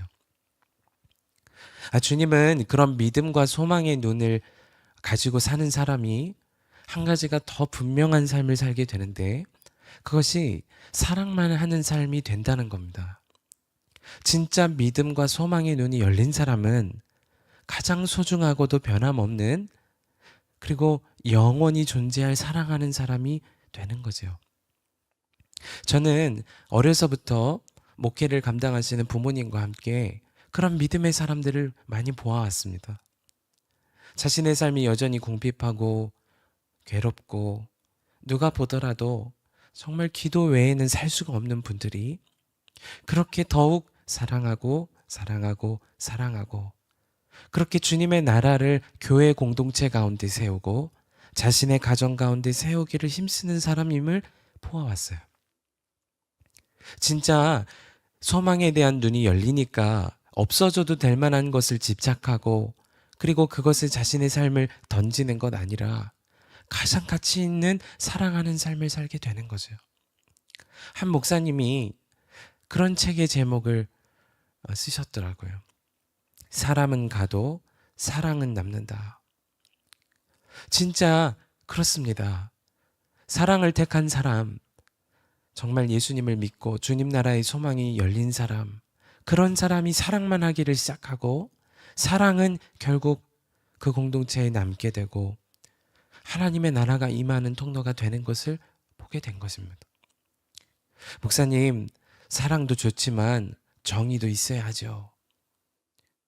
여러분 정말 그렇습니다. 하나님은 공의롭고 정의로운 분이시죠. 그러나 그분의 성품은 명확하게 성경이 말하기를 사랑이라고 하셨습니다. 하나님은 사랑이라고 하셨어요. 그분이 우리 안에 오신 것을 정말 믿는다면, 그분이 다스리시는 나라가 실제한다는 것을 믿는다면, 그리고 그것을 갈 것을 믿는다면 우리가 행할 것은 그분의 사랑을 믿고 그분처럼 사랑만 하는 삶을 살게 된다니까요. 오늘 우리가 읽은 본문의 말씀이 우리에게 명확히 말하는 겁니다. 사도 바울은 자신의 열심으로 살았던 사람이었습니다. 자신의 믿음이 굉장히 합당하다고 생각했던 사람이었습니다. 그러나 주님이 성경 말씀으로 진단하시기를 그가 열심으로 교회를 박해했다 그랬습니다. 자신의 공의와 정의와 열심이 주님의 몸된 교회 공동체에 아픔을 주었던 거예요. 하나님을 믿는 열심이 오히려 예수 그리스도를 믿고 따르는 이들을 괴롭게 하고 교회를 눈물바다가 되게 하고 마음에 큰 상처를 주는 일이 일어나게 된 겁니다. 그가 진짜 예수님을 영접하고 믿게 되고 하나님 나라가 있다는 소망을 품게 되니까 그에게 일어난 분명한 변화가 있는데 더 이상 미워하고 분노하고 그리고 자신의 열심으로 사는 사람 아니고 끝까지 사랑하는 사람이 된 겁니다. 그의 고백이에요. 오늘 고린도전서 13장의 말씀은 철저히 자신의 고백입니다. 그가 고백했을 때 이런 고백을 합니다. 내가 어렸을 때에는 말하는 것이 어린아이 같고 깨닫는 것이 어린아이와 같고 생각하는 것이 어린아이와 같다가 장성한 사람이 되어서는 어린아이의 일을 버렸노라. 우리가 지금은 거울로 보는 것 같이 희미하나 그때는 얼굴과 얼굴을 대하여 볼 것이요 지금은 내가 부분적으로 아나 그때는 주님께서 나를 아신 것 같이 내가 온전히 알리라. 그런즉 믿음, 소망, 사랑 이 세 가지는 항상 있을 것인데 그 중에 제일은 사랑이라. 그가 그동안 자신의 열심으로 자신의 경험으로 자신의 신앙적인 지식으로 성경에 대하여 통달했던 그 감각으로 그렇게 살았던 것이 어린아이와 같았다는 겁니다. 여러분, 성경을 읽지만 사랑하지 않는다. 지금 어린아이와 같은 믿음인 겁니다. 성경은 계속 읽어가고 은혜도 받고 싶지만 실제로 사랑을 공동체 안에 하기가 어렵다. 뭔가 문제가 있는 거예요. 진짜 예수님을 믿고 마음에 모시고 그 나라를 소망한 사람은 달라요. 말씀을 읽어도 하나님을 사랑하기에 읽고, 그리고 하나님이 세우신 이웃과 교회를 사랑하는 사람들이 되어져요. 말씀과 삶이 다르지 않아요. 말씀이 육신이 된 그리스도 예수님처럼 보기만 해도 은혜와 진리가 충만해요. 그분이 사랑이시기에 말씀을 읽어가는 사람에게 나타나는 특징은 정의와 공의만 외치는 것이 아니고 사랑으로 그 나라를 세우는 사람이 되는 것입니다. 이것이 오늘 이번 한 학기를 달려갈 저와 여러분에게 주님이 도전하시는 말씀이라고 믿게 되는 것입니다. 사랑이 전부예요. 사랑이 남아요. 사랑이 교회를 세워요. 부분적으로 알던 것보다 더 온전하게 사랑만이 우리를 주님 앞에 세우는 너무나도 명확한 것이 되어져요. 성경은 분명히 정언하기를 믿음으로 구원을 받는다고 그랬습니다. 그런데 여러분 아십니까? 형제를 사랑하는 것이 영혼의 구원이라고도 말씀하셨어요. 아니, 믿음으로 구원을 받는 거냐, 사랑으로 구원을 받는 거냐. 사실 이건 고민할 필요도 없는 문제입니다. 주님을 믿음으로 영접하고 주님의 나라에 대한 소망이 열린 그런 사람은 사랑을 안 할 수가 없어요. 여전히 내 과거의 상처에 매여서, 여전히 자신의 옳고 그름의 문제에 매여서 사랑이 안 되고 용서가 안 된다. 그러면 지금 해야 할 것이 있어요. 그것이 공동체를 그저 두고 개인의 신앙에만 집중하는 것 아닙니다. 그럴수록 더 예수님을 향한 믿음으로 나아가야 합니다. 주님이 우리를 사랑하신 그 복음의 감각으로 들어가야 합니다. 주님이 나 같은 자도 용납하셨지, 나를 사랑하시지, 그리고 가야 할 하나님의 나라가 있지. 그러면 공동체 안에 아픔을 경험해도 용서하고 사랑이 되어져요. 그것이 사도 바울의 고백이라니까요. 그는 평생 동안 자신을 박해하고 예수 믿고 교회 세우는 것으로 인하여 저주했던 사람을 단 한 번도 원수 갚은 적이 없어요. 저주한 적이 없습니다. 그는 사랑을 택하였습니다. 죽어가는 그 자리에서도 모든 사람을 다 영접하고 하나님의 나라와 예수 그리스도를 나누었습니다. 그에게 사랑은 가장 중요한 복음을 나누는 것이 되어집니다. 여러분, 사랑만 이야기하는 것이 정말 하나님의 나라를 세워가는 길이 되는 것일까? 아멘입니다. 우리가 받은 복음을 생각해 보세요. 우리가 받은 복음은 나는 죽고 예수를 사는 복음이었습니다. 십자가에서의 속죄의 복음도 받았습니다. 이미 내가 죽고 예수님의 생명으로 사는 자가 됐다면 어떻게 사랑이 안 되겠어요? 이건 우리를 완전히 바꾸어 주는 것입니다. 사람의 성향은 율법적이고 종교적이고, 그리고 군림하고 내 힘으로 무언가를 해야만 할 것 같고, 내 열심히 기도의 응답을 이끌어낼 것만 같고, 여러분, 그것 아닙니다. 진짜 사랑이신 그분을 마음에 모신 믿음, 가야 할 하나님 나라에 대한 소망이 열리면 지금 우리를 부르신 이곳에서 사랑만 하며 사는 것이 되어진다니까요. 내 본성을 거스르는 사랑의 역사가 일어난다니까요. 그 증거가 오늘 이 고린도전서 13장이에요. 여러분 중에는 공동체에 대한 상처가 깊은 분이 계실 겁니다. 지역교회를 섬기며 때로는 누구에게도 하지 못하였던 아픔이 있으신 분도 계실 거예요. 여러분, 헬리나 오웬이라는 분이 공동체라는 책을 쓰면서 그런 고백을 하셨어요. 공동체는 쉽지 않다. 누구의 말처럼 공동체란 당신이 가장 함께 살고 싶지 않은 사람이 항상 살고 있는 곳이다. 예수님이 이루신 12사도 공동체의 맨 마지막에 나오는 이름은 장차 그분을 배반할 사람이었다. 당신의 공동체 안에도 그런 사람이 있게 마련이다. 어쩌면 다른 사람들이 보기에는 당신이 곧 그런 사람일 수 있다. 생각만 해도 마음이 눌리고 어렵죠. 여러분 중에는 그런 분이 계실 겁니다. 저는 교회에서 자라면서 은혜도 받았지만 상처도 참 많이 받아왔습니다. 어린 시절 부모님이 다투기라도 하시면 어린아이들의 마음에 상처가 남지요. 교회 안에서의 다툼이 일어나면 어린아이들의 영혼에 큰 상처가 남습니다. 그런데 진짜 예수님을 만나고 믿고 보니까, 하나님 나라에 대한 소망을 품고 보니까 그 상처를 받았던 부모님도, 그리고 저 자신도 사랑이 제일이라는 것을 믿게 돼요. 여러분, 진짜 사랑이 하나님의 나라를 교회 공동체 가운데 세우는 것에 정말 중요한 일이 될까요? 아멘입니다. 사랑이 곧 주님이시니까요. 사랑이 곧 주님이세요. 오늘 읽었던 고린도전서 13장의 사랑이라는 단어를 주님으로 바꾸어도 전혀 다르지가 않습니다. 내가 사람의 방언과 천사의 말을 할지라도 주님이 없으면 소리나는 구리와 울리는 꽹과리가 되고, 내가 예언하는 능력이 있어 모든 비밀과 모든 지식을 알고 또 산을 옮길 만한 모든 믿음이 있을지라도 주님이 없으면 내가 아무것도 아니요. 내가 내게 있는 모든 것으로 구제하고 또 내 몸을 불살하게 내줄지라도 주님이 없으면 내게 아무 유익이 없느니라. 주님은 오래 참고 주님은 온유하고 시기하지 아니하며 주님은 자랑하지 아니하며 교만하지 아니하며 무례히 행하지 아니하며 자기의 유익을 구하지 아니하며 성내지 아니하며 악한 것을 생각하지 아니하며 불의를 기뻐하지 아니하며 진리와 함께 기뻐하고 모든 것을 참으며 모든 것을 믿으며 모든 것을 바라며 모든 것을 견디느니라.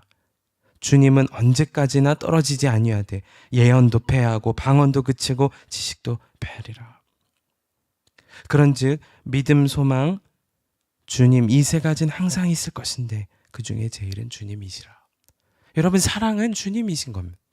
주님이 우리 안에 오셨다는 것을 믿고 그분이 다스리는 나라가 이 땅에 임하기를 기도도 하고, 그리고 다스림을 받는 그런 공동체가 되기를 그렇게 갈망했다면, 가할 주님의 나라가 있다는 것도 소망하게 됐다면, 당연히 우리 가운데 일어나는 것은 사랑이 되어지는 것입니다. 저는 언젠가 병원에서 평생의 삶을 마무리하셔야 될 그런 사람들을 상담하는 일을 한 적이 있었습니다. 병원에서는 어린아이로부터 젊은 가정을 꾸렸던 여성분, 그리고 노년의 때를 맞이한 기업가 종교인도 계셨습니다. 그분들 한 분 한 분을 만나면서 참 큰 충격을 받았습니다. 상담을 하면서 그 병동을 돌아다니고 있는데 처치실에서 한 젊은 여성분이 짐승 울듯이 우시는 겁니다.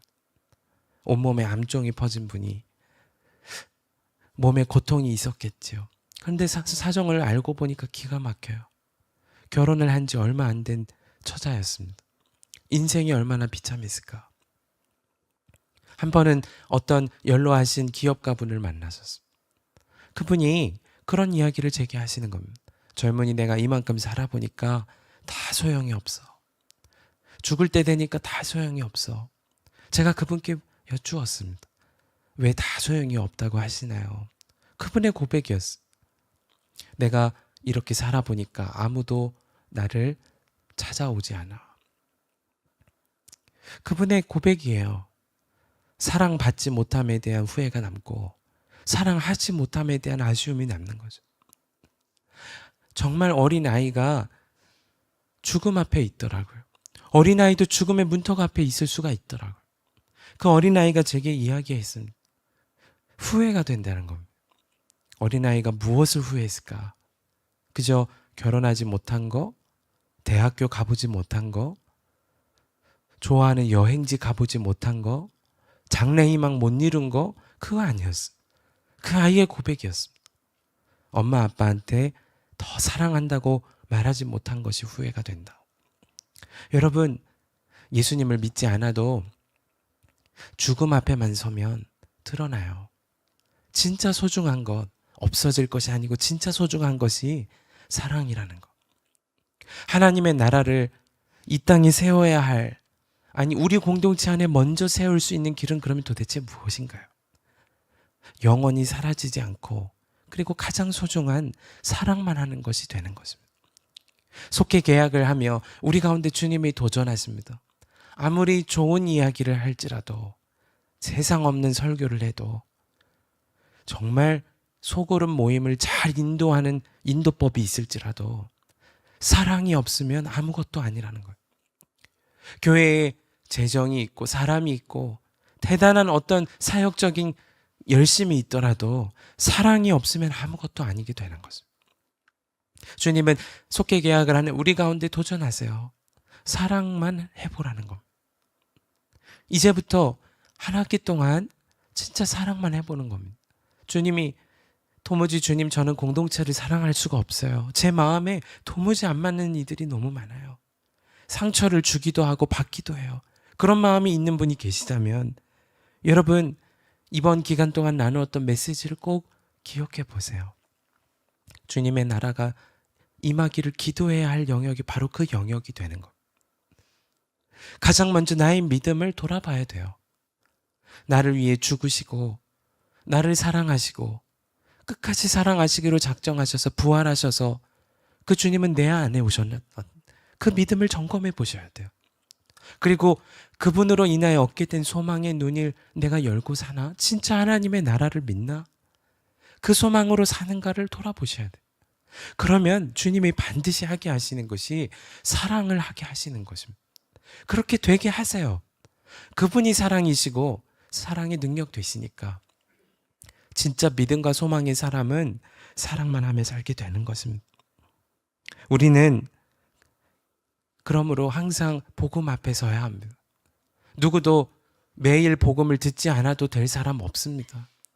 누구도 믿음과 소망을 확인하지 않아도 될 사람이 없습니다.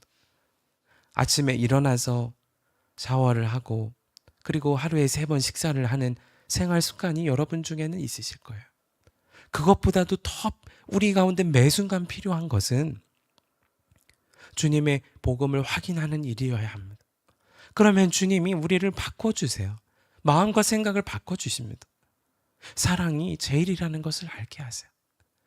우리가 종종 사역을 하다 보면 저 자신도 사역이 앞설 때가 있다는 것을 발견하게 됩니다. 그때마다 마음을 돌이켜보면 분노나 염려나 불안감이 일어나요. 그때 제가 해야 하는 것은 복음 앞에 서는 거예요. 주님을 믿음으로 주목하는 것입니다. 가야 할 주님의 나라를 소망해 보는 것입니다.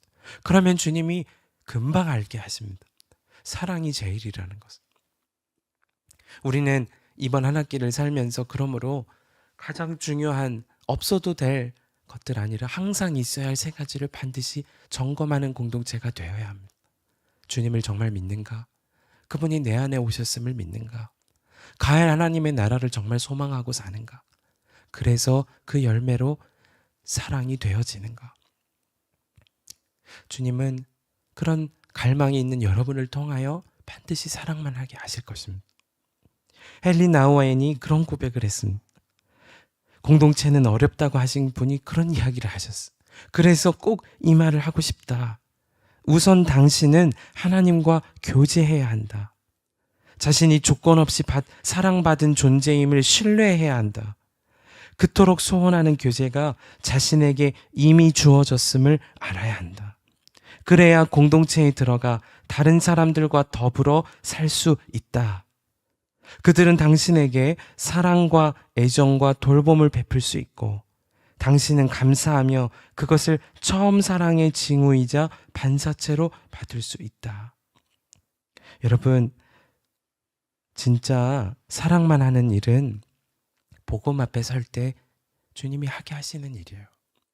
진짜 나는 죽었고 예수님으로 사는 사람, 주님이 내 안에 오셔서 동행하는 사람, 주의 말씀을 통하여 다스림을 받는 사람의 너무나도 명확한 증거는 사랑하는 사람이 되는 거죠. 사랑이 되어지는 것. 예수님의 기도는 바로 그런 기도였습니다. 가장 중요한 기도가 사랑하는 자들로 제자들이 세워지는 거였습니다. 주신 계명도 사랑하는 거였어요. 여러분, 예수님의 말씀을 기억해야 합니다. 하나님을 사랑한다면 이웃을 사랑해야 한다고 하셨어요. 새 계명을 주노니 서로 사랑하라고 하셨어요. 아버지와 아들이 하나인 것처럼 저들이 하나가 되기를 바라셨어요. 온라인 교회가 세계 곳곳에 주님의 나라를 세우는 길은 그러므로 대단한 사역과 대단한 열심 아닙니다. 우리 안에 사랑의 증거가 차고 넘치는 것입니다. 사랑만 하는 증인들의 공동체가 되는 것입니다. 사랑이 우리를 바꾸어 가시는 간증이 차고 넘치는 것입니다. 용서 못할 사람이 없고 사랑 못할 사람이 없음을 자랑하는 공동체가 되면 주님이 우리를 통하여 그 일을 이루어 가세요. 그것이 정말 주님과 동행하는 사람들의 공동체요, 영원한 소망을 품고 주님의 나라를 세워가는 사람이 되는 것이요. 오늘 이 시간에 여러분과 함께 기도하면서 그래서 꼭 기도해야 할 제목이 그것입니다.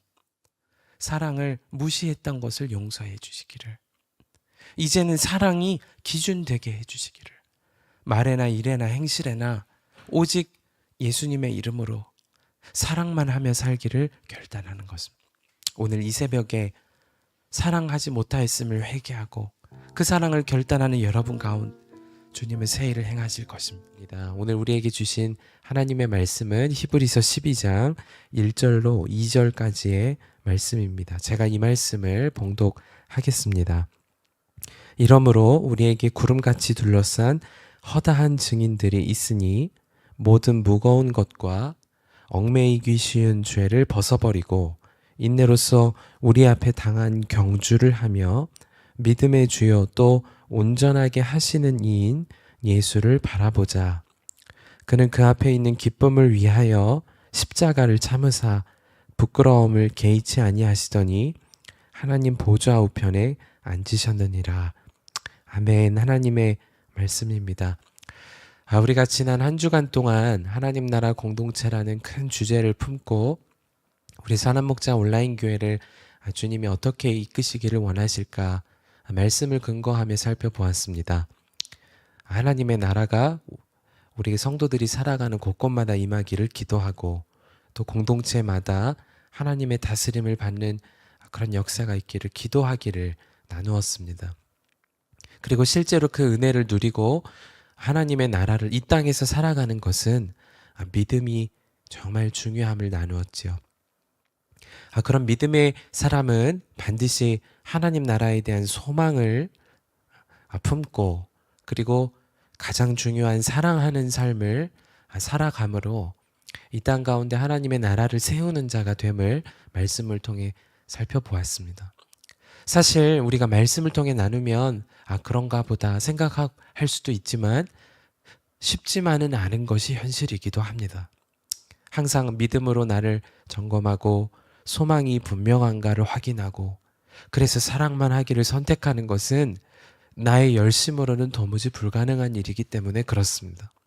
그러나 그럼에도 불구하고 그럴수록 더욱 우리 안에 계신 주님을 의지하고 말씀을 묵상하며 가야 할 길을 밝히 보이시는 주님과 함께 사는 것은 대단히 중요한 일이 되었습니다. 하나님의 나라가 죽어서 갈 곳만이 아니고 이미 우리 안에 시작된 것이라면, 그래서 우리가 서 있는 곳곳마다 주님의 나라를 세울 수 있는 것이라면 우리에게 필요한 것이 정말 그분을 힘입어 믿음과 소망과 사랑으로 주님의 나라를 속회 공동체와 가정과 살아가는 곳곳마다 세울 수 있게 되는 겁니다. 진짜 그런 일이 가능할까요? 아멘입니다. 성경이 그 증거지요. 지난 수천 년 동안 하나님의 사람들이 그런 믿음의 사람들로 서 있던 것이 증거입니다. 성경 우리가 읽었던 본문의 말씀은 구름과 같은 허다한 증인들이 있다는 것입니다. 여러분, 우리가 혼자 믿는 것 같고 특별히 온라인 교회에서 예배를 혼자 드리는 것 같지만 실제로는 마치 마라톤 경주의 마지막 선에 서서 한 사람 한 사람이 최선을 다하여 그 결승선에 들어오기를 응원하고 있는 이들이 있음을 여러분 믿음의 눈으로 보아야 합니다. 그들이 구름과 같은 증인들이에요.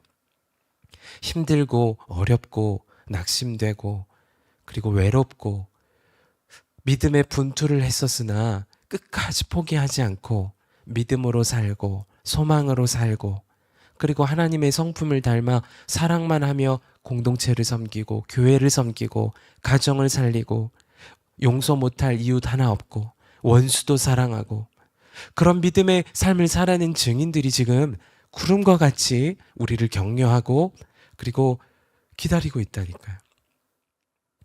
저는 시골에서 목회를 하면서 하나님께서 주신 큰 은혜가 있었는데 그것이 바로 함께하는 예배자들과 믿음으로 함께 예배드리고 있는 이들이 있다는 감각을 점점점 키워본 경험이 있는 것입니다. 한 분, 두 분, 시골의 작은 마을에 예배하는 그 공간에 우리만 있는 것이 아니고 함께 계신 주님과 그리고 구름과 같이 허다한 증인들이 우리를 격려하며 그리고 하나님을 예배하는 우리와 동행하고 있다는 사실을 믿음으로 바라보게 된 것입니다. 우리가 믿음으로 사는 거, 소망으로 사는 거, 사랑으로 사는 거 결코 쉽지 않고 때로는 이거에 어떤 능력이 있을까 그런 생각을 품다가도 성경에 허다한 증인이 있고 그리고 주님이 우리를 격려하고 계시고 심지어 우리 안에 오셔서 살게 하시고 당신의 말씀을 책으로 기록하여 주시기까지 하셨다면 우리도 그 길을 갈 수 있다고 확신하게 되는 이유인 것입니다. 여러분, 하나님의 나라를 세우고 그리고 그렇게 사는 것이 어떤 분은 거창한 일처럼 여겨지실 수도 있겠습니다. 대단한 일을 해야 하고 또 엄청난 헌신을 해야 하고 큰 수고와 헌신이 필요하고 물론 주님을 따르는 것은 결코 쉬운 일이 아니죠. 예수님께서 말씀하시기를 나를 따르려거든 자기를 부인하고 자기 십자가를 지고 나를 따를 것이니라 말씀하셨으니까요. 결코 쉬운 일은 아닐 수 있습니다. 그러나 그것이 거창하거나 우리의 일상과 동떨어진 일이라고 생각한다면 마귀에게 속는 것입니다. 우리가 하나님의 나라를 살아가고 세워가고 그리고 하나님 나라를 갈 눈으로 살아간다는 것은 결코 우리의 일상과 동떨어진 영역에 일어나는 일이 아닌 겁니다. 예수님께서 말씀하시기를 천국은 마치 밭에 감추인 보화와 같다고 하셨죠. 밭은 당시에 어디나 볼 수 있는 아주 일상적인 영역입니다. 하나님의 나라는 바로 그런 곳에 있는 것입니다. 그런 곳에 세워지는 것이고 이미 임한 것입니다. 우리가 하나님의 나라를 믿음과 소망과 사랑으로 그렇게 세워간다. 그 말은 우리의 가정과 우리가 속한 속회와 아주 일상적인 영역에서부터 주님이 그 일을 하기를 원하신다는 걸. 저는 이번 한 학기를 살아가는 여러분이 어느 나라에 계시든 어느 속회의 형편 가운데 계시든 어떤 분위기의 신앙의 상태에 놓여 계시든 그러므로 더욱 믿음과 소망과 사랑을 살게 되시기를 그렇게 권하고 싶은 것입니다. 그러면 주님이 저와 여러분에게 일어나는 한 가지를 보게 하실 거예요. 그것이 우리 안에 간증을 일으키시는 것입니다. 우리 가운데 나눌 수 있는 믿음의 영역들을 보게 하시는 거예요. 그저 은혜 받았다, 성경을 몇 장 읽었다, 기뻤다, 나눔 속에 눈물이 있었다 정도가 아니고 이 말씀이 진짜다. 하나님이 우리와 함께 하시는 것이 사실이다. 주님으로만 설명 가능한 은혜를 경험했다. 그런 나눔이 속회 가운데 계속 일어난다면 여러분이 만나고 연락하고 예수동행 일기를 통하여 서로 격려해주는 우리 공동체 가운데 그 일이 계속 일어나게 된다면 우리에게 일어날 일은 간증입니다. 그것이 증인이지요. 많은 분들은 전도와 또는 특별한 은혜를 나누는 것을 마치 변호하는 것처럼 생각하시는 것 같습니다. 언어를 잘 사용해서 그리고 아주 체계적이고 사람들에게 설득이 되어지고 여러분 만일 그런 변호와 같은 일이 은혜를 나누는 것이라면 지난 2000년 역사 속에 구름과 같은 증인들이 어떻게 세워질 수 있었겠어요? 지식적으로도 특별해야지요. 성경적인 어휘도 잘 알아야지요. 그런 일만 가능하다면 구름과 같은 증인들이 일어날 이유가 없죠. 그러나 여러분 우리는 변호하는 사람이 아니고 증인입니다. 믿음과 소망으로 살았더니 하나님께서 친히 은혜를 주셨다. 그분이 살아계시다. 가족들이 달라지기 시작했다. 속회 안에 건조하고 메마른 듯한 그런 분위기가 사라지고 하나님으로만 설명 가능한 주님의 다스림으로만 설명 가능한 은혜가 일어났다. 이건 엄청난 증인 공동체로 가는 길이 되는 거죠. 여러분, 그러므로 결코 믿음과 소망과 사랑으로 사는 것을 작게 여겨서는 안 됩니다. 모든 순간을 이 영원한 것을 비추어서 한번 보셔야 합니다. 동시에 여러분이 기록해야 할 예수동행 일기를 결코 작게 여겨서는 안 됩니다. 주님이 말씀과 함께 살아갈 우리에게 주신 말씀 함께의 묵상을 아주 소홀히 여겨서도 안 됩니다. 주님이 우리 가운데 일상 가운데 말씀하시고 살아내었더니 주신 은혜가 있다면 나누어 보시기를 바라게 되는 겁니다. 그 가운데 성령이 역사하시니까 나 자신이 받은 은혜를 기록하는 문제뿐 아니라 우리 공동체 안에 하나님이 일으키시는 증인들의 공동체가 너무나도 강력하게 일어나게 되는 것입니다. 언젠가 한 분의 예수동행 일기의 고백을 보고 정말 저 자신의 마음이 무너졌을 때에 회복되는 것을 경험한 적이 있습니다. 그분이 쓰셨던 일기를 제가 잠시 읽어드리겠습니다. 조용한 나의 생활에 한 가지 활력소가 생겼다. 어제 저녁부터 교회에서 하는 작은 모임에 들어가게 되었다. 밤늦게 끝나 돌아와서 자는 일이 부담되긴 하지만 오늘은 새벽 예배 다녀와서 늦지막히 자고 일어난다. 다음 주부터는 금요일마다 낮에 충분히 쉬고 체력을 준비해야겠다. 어제 2사람씩 짝을 지어 나누는 시간에 제가 항암 중이거든요. 토하지 않아서 감사해요. 이 고백을 나누는데 내 짝이 되신 권사님께서 저도 암 수술을 2번이나 했어요 하신다. 하나님은 정말 이렇게 좋은 짝을 주시다니.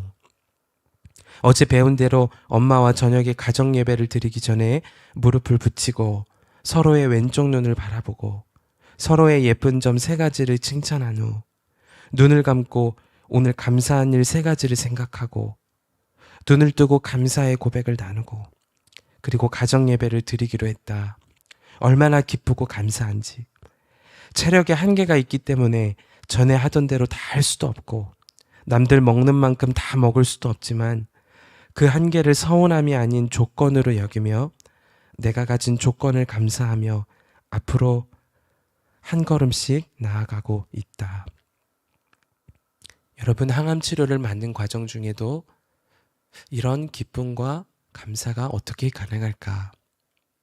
그분의 아주 사소한 것만 같지만 일상의 영역에서 믿음과 소망과 그래서 사랑을 살아낸 기록이 예수동행 일기를 통해 드러나게 된 겁니다. 그리고 그분의 그 고백을 통하여 마음이 눌리고 낙심되고 죄와 상처와 마음의 큰 시험 가운데 있던 저 자신도 살아나는 주님의 은혜를 누리게 된 거죠. 우리는 마음까지 하나 된 공동체가 되기를 그렇게 갈망하며 시작된 온라인 교회입니다. 어떻게 우리가 마음이 하나가 되지요? 문구는 그럴듯하지만 진짜 가능은 한 일일까요? 살아가는 것도 다르고 실제로 만나서 눈을 대하며 교제하는 시간도 적고 밥 한 끼 함께 먹는 것도 어려운데 공동체가 가능은 한 것이며 마음은 어떻게 함께 나누기는 가능한 것일까? 그런 생각이 드시는 분들 계실지도 모르겠어. 가능한 일이 있다면 단 한 가지입니다. 우리에게 말씀도 주시고 은혜도 깨닫게 하실 뿐 아니라 우리를 죄로부터 이기게도 하시고 은혜도 깨닫게 하시고 믿음과 소망으로 살게 하시는 주 예수님이 동일하게 우리 각 사람에게 함께 하시니까 그분으로 인하여 일어난 회개와 은혜를 나누다 보면 마음이 어떻게 하나가 안 되겠어요. 실제로 초대교회 가운데 일어난 교회 운동은 결코 대그룹 운동만은 아니었습니다. 한 기록에 보면 대형 전도 집회는 없었다고 기록하고 있을 정도입니다. 3, 4, 5 모여서 모일 수 없는 형편 중에는 그저 그들이 속하여 있는 지역에서 주님을 생각하고 주님을 기억하기로 그렇게 결단하고 익스투스 물고기 모양을 그려놓고 예수님을 믿는 사람이라는 서로만 아는 표식을 보고도 위로를 받고 그러나 실제적으로는 강력한 그리스도인들의 공동체였어요. 그들이 그저 그 문양만 새겨놓은 것이 아니라 믿음과 소망과 사랑으로 사는 사람이었으니까 손해를 보고 억울한 일을 당하고 자존심에 상처 입을 일을 만나도 그들은 결코 그것을 크게 여기지 않았습니다.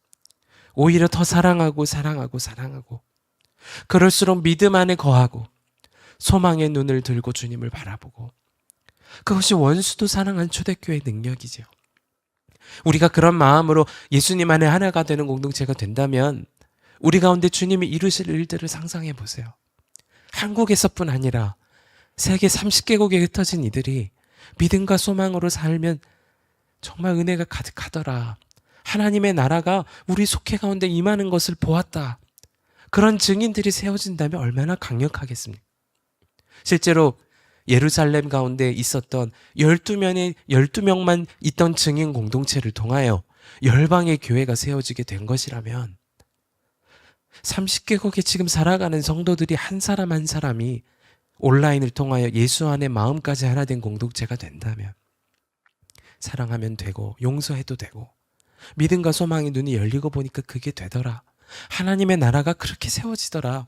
그런 증인이 된다면 얼마나 놀라운 부흥의 역사가 전 세계 가운데 일어나게 되겠습니까? 우리 가운데 진짜 필요한 것은 대단한 결심도 아니고 엄청난 노력도 아닙니다. 진짜 필요한 것은 나 자신을 부인하고 나를 부르신 곳에서 주님을 기쁘시게 하기로 작정하는 자기 십자가를 지고 주님을 따르는 것이면 충분해요. 그것도 무겁지 않다고 하셨어요. 내 멍에는 무겁지 않다고. 주님은 오히려 그것이 쉼을 얻는 길이라고 말씀하셨어요. 지금 여러분 가운데는 재정의 문제로, 관계의 문제로, 또 질병의 문제로, 가정 안에 심각한 기도의 제목 가운데 있는 분들도 계십니다. 그때 우리 가운데 정말 필요한 것은 믿음이에요. 주님을 믿는 것입니다. 그리고 주님의 나라가 실제하는 것을 바라보며 소망하며 사는 거예요. 그럼 지금 당장 해야 할 일이 보이기 시작해요. 사랑이면 충분한 것이구나. 그것이 우리를 주님의 나라가 임재하는 곳으로 인도해 갑니다. 우리가 서 있는 곳에 하나님의 따뜻한 위로가 임하기 시작합니다. 죄는 발 디딜 곳이 없게 되어집니다. 상처는 이미 과거에 지난 일이 되어지고 우리는 오늘 주님 안에서 충만한 사랑의 사람으로 서 있게 됩니다.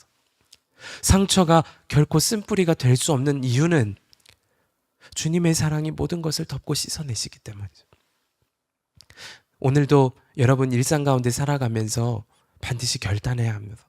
내가 이제는 진짜 천국에 가까웠음을 믿고 가야 할 천국이 있는 것도 바라보고 믿음과 소망과 사랑으로 하나님의 나라를 속해 가운데 세우리라. 내가 살아가는 일터와 가정과 모든 일상의 영역에서 그렇게 살아내리라.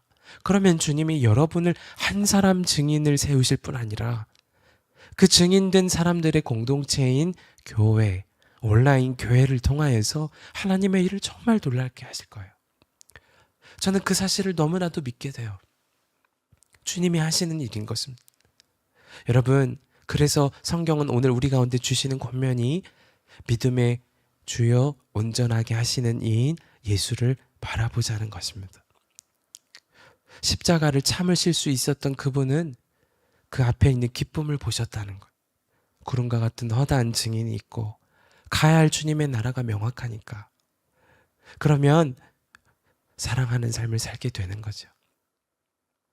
영국에 가면 참 인상 깊은 동상 한 가지가 있다고 합니다.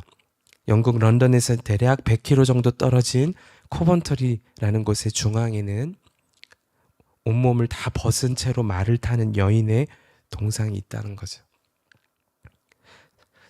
보통 유럽에 사시는 분들 아마 잘 아실 겁니다. 동상이 있는 것을 보면 대단한 업적을 이룬 사람들이 보통 광장에 동상으로 새겨져 있지요.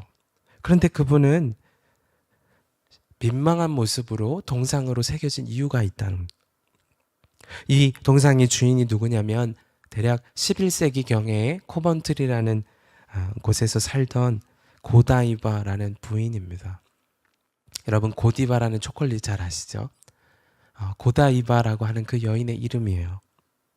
이분은 독실한 크리스찬이었습니다. 그분의 남편이 그곳에서의 영주로 살고 있었는데 세금을 올리고 그리고 무리할 정도의 착취를 일삼는 것을 가만 두고 볼 수가 없다는 신앙의 양심이 그 여인에게 있었던 거예요. 그 여인이 남편에게 한 번 찾아가고 두 번 찾아가고 이렇게 해서는 안 될 것 같습니다. 너무도 사람들이 어려운 시대를 삽니다. 그러자 남편이 못할 만한 요구를 한 겁니다. 만일 당신이 정말 그들을 사랑하는 사람이라면 말로만 할 것이 아니고 그러면 그 각오를 보여봐라. 그래서 실오라기 하나도 걸치지 않고 말을 타고 한 바퀴 돌고 오면 그러면 내가 그 일을 해주겠다. 정말 상상할 수 없이 나쁜 일이죠. 그녀가 어떻게 했을까요? 그 일을 하게 된 거예요. 하나님 앞에서의 신앙 양심으로 내가 복음을 믿는 사람이고 주님 나라에 대한 눈을 열고 사는 사람이고 그래서 예수님이 나를 사랑하신 것처럼 이들을 사랑하는 것이 마땅한 일이라면 그 일이라도 하는 것이 마땅하다. 그 여인이 실오라기 하나 걸지 않고 말을 타고 마을을 돈다는 소문이 온 마을에 퍼지게 됩니다. 그때 사람들이 한 일이 온 창문을 다 가린 채로 단 한 사람도 밖을 쳐다보지 않았다는 것. 그리고 남편은 그 일로 충격을 받고 실제로 부담스러운 그 일을 하지 않게 되었음을 보게 되었습니다. 저는 그 여인을 영웅시하는 것이 절대 아닙니다. 그러나 그 여인도 무명의 구름과 같은 증인들처럼 자신이 속한 일상의 영역에서 최선을 다하여 믿음과 소망으로 살았던 거예요. 우리가 잘 아는 손양원 목사님도 그리고 대단한 순교했던 많은 무명의 사람들도 최근 콩고에서 일어난 한 교회에 무참히 살해야 된 80명의 크리스찬들도 며칠 전 해외에서 순교와 같은 죽음을 당한 두 분의 선교사님도 이름 하나 모르는 분들이지만 모두가 있는 그 자리에서 일상을 믿음과 소망으로 살아내므로 증인이 되었어요. 오늘 주님은 저와 여러분에게 도전하십니다. 구름과 같은 증인들이 이미 있어요. 믿음과 소망으로 살았던 사람들. 자신이 속한 가정에서 공동체에서 그 길을 먼저 걸어간 사람들이 우리를 격려하고 있어요. 우리가 때로 신앙을 포기하고 싶은 정도의 어려움을 만날 때에도 그러므로 우리가 할 일은 그 믿음을 시작하시고 완성하신 주님을 바라보는 것입니다. 그러면 주님은 우리를 증인으로 세우실 것입니다. 구름과 같은 증인 공동체. 예수님이면 충분하다고. 믿음과 소망, 사랑으로 살아갈 수 있다고.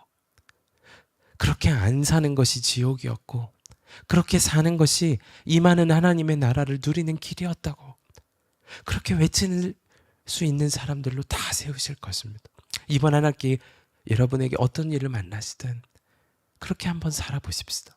주님이 우리를 구름과 같은 증인 공동체, 하나님 나라의 증인 공동체로 세우실 거예요.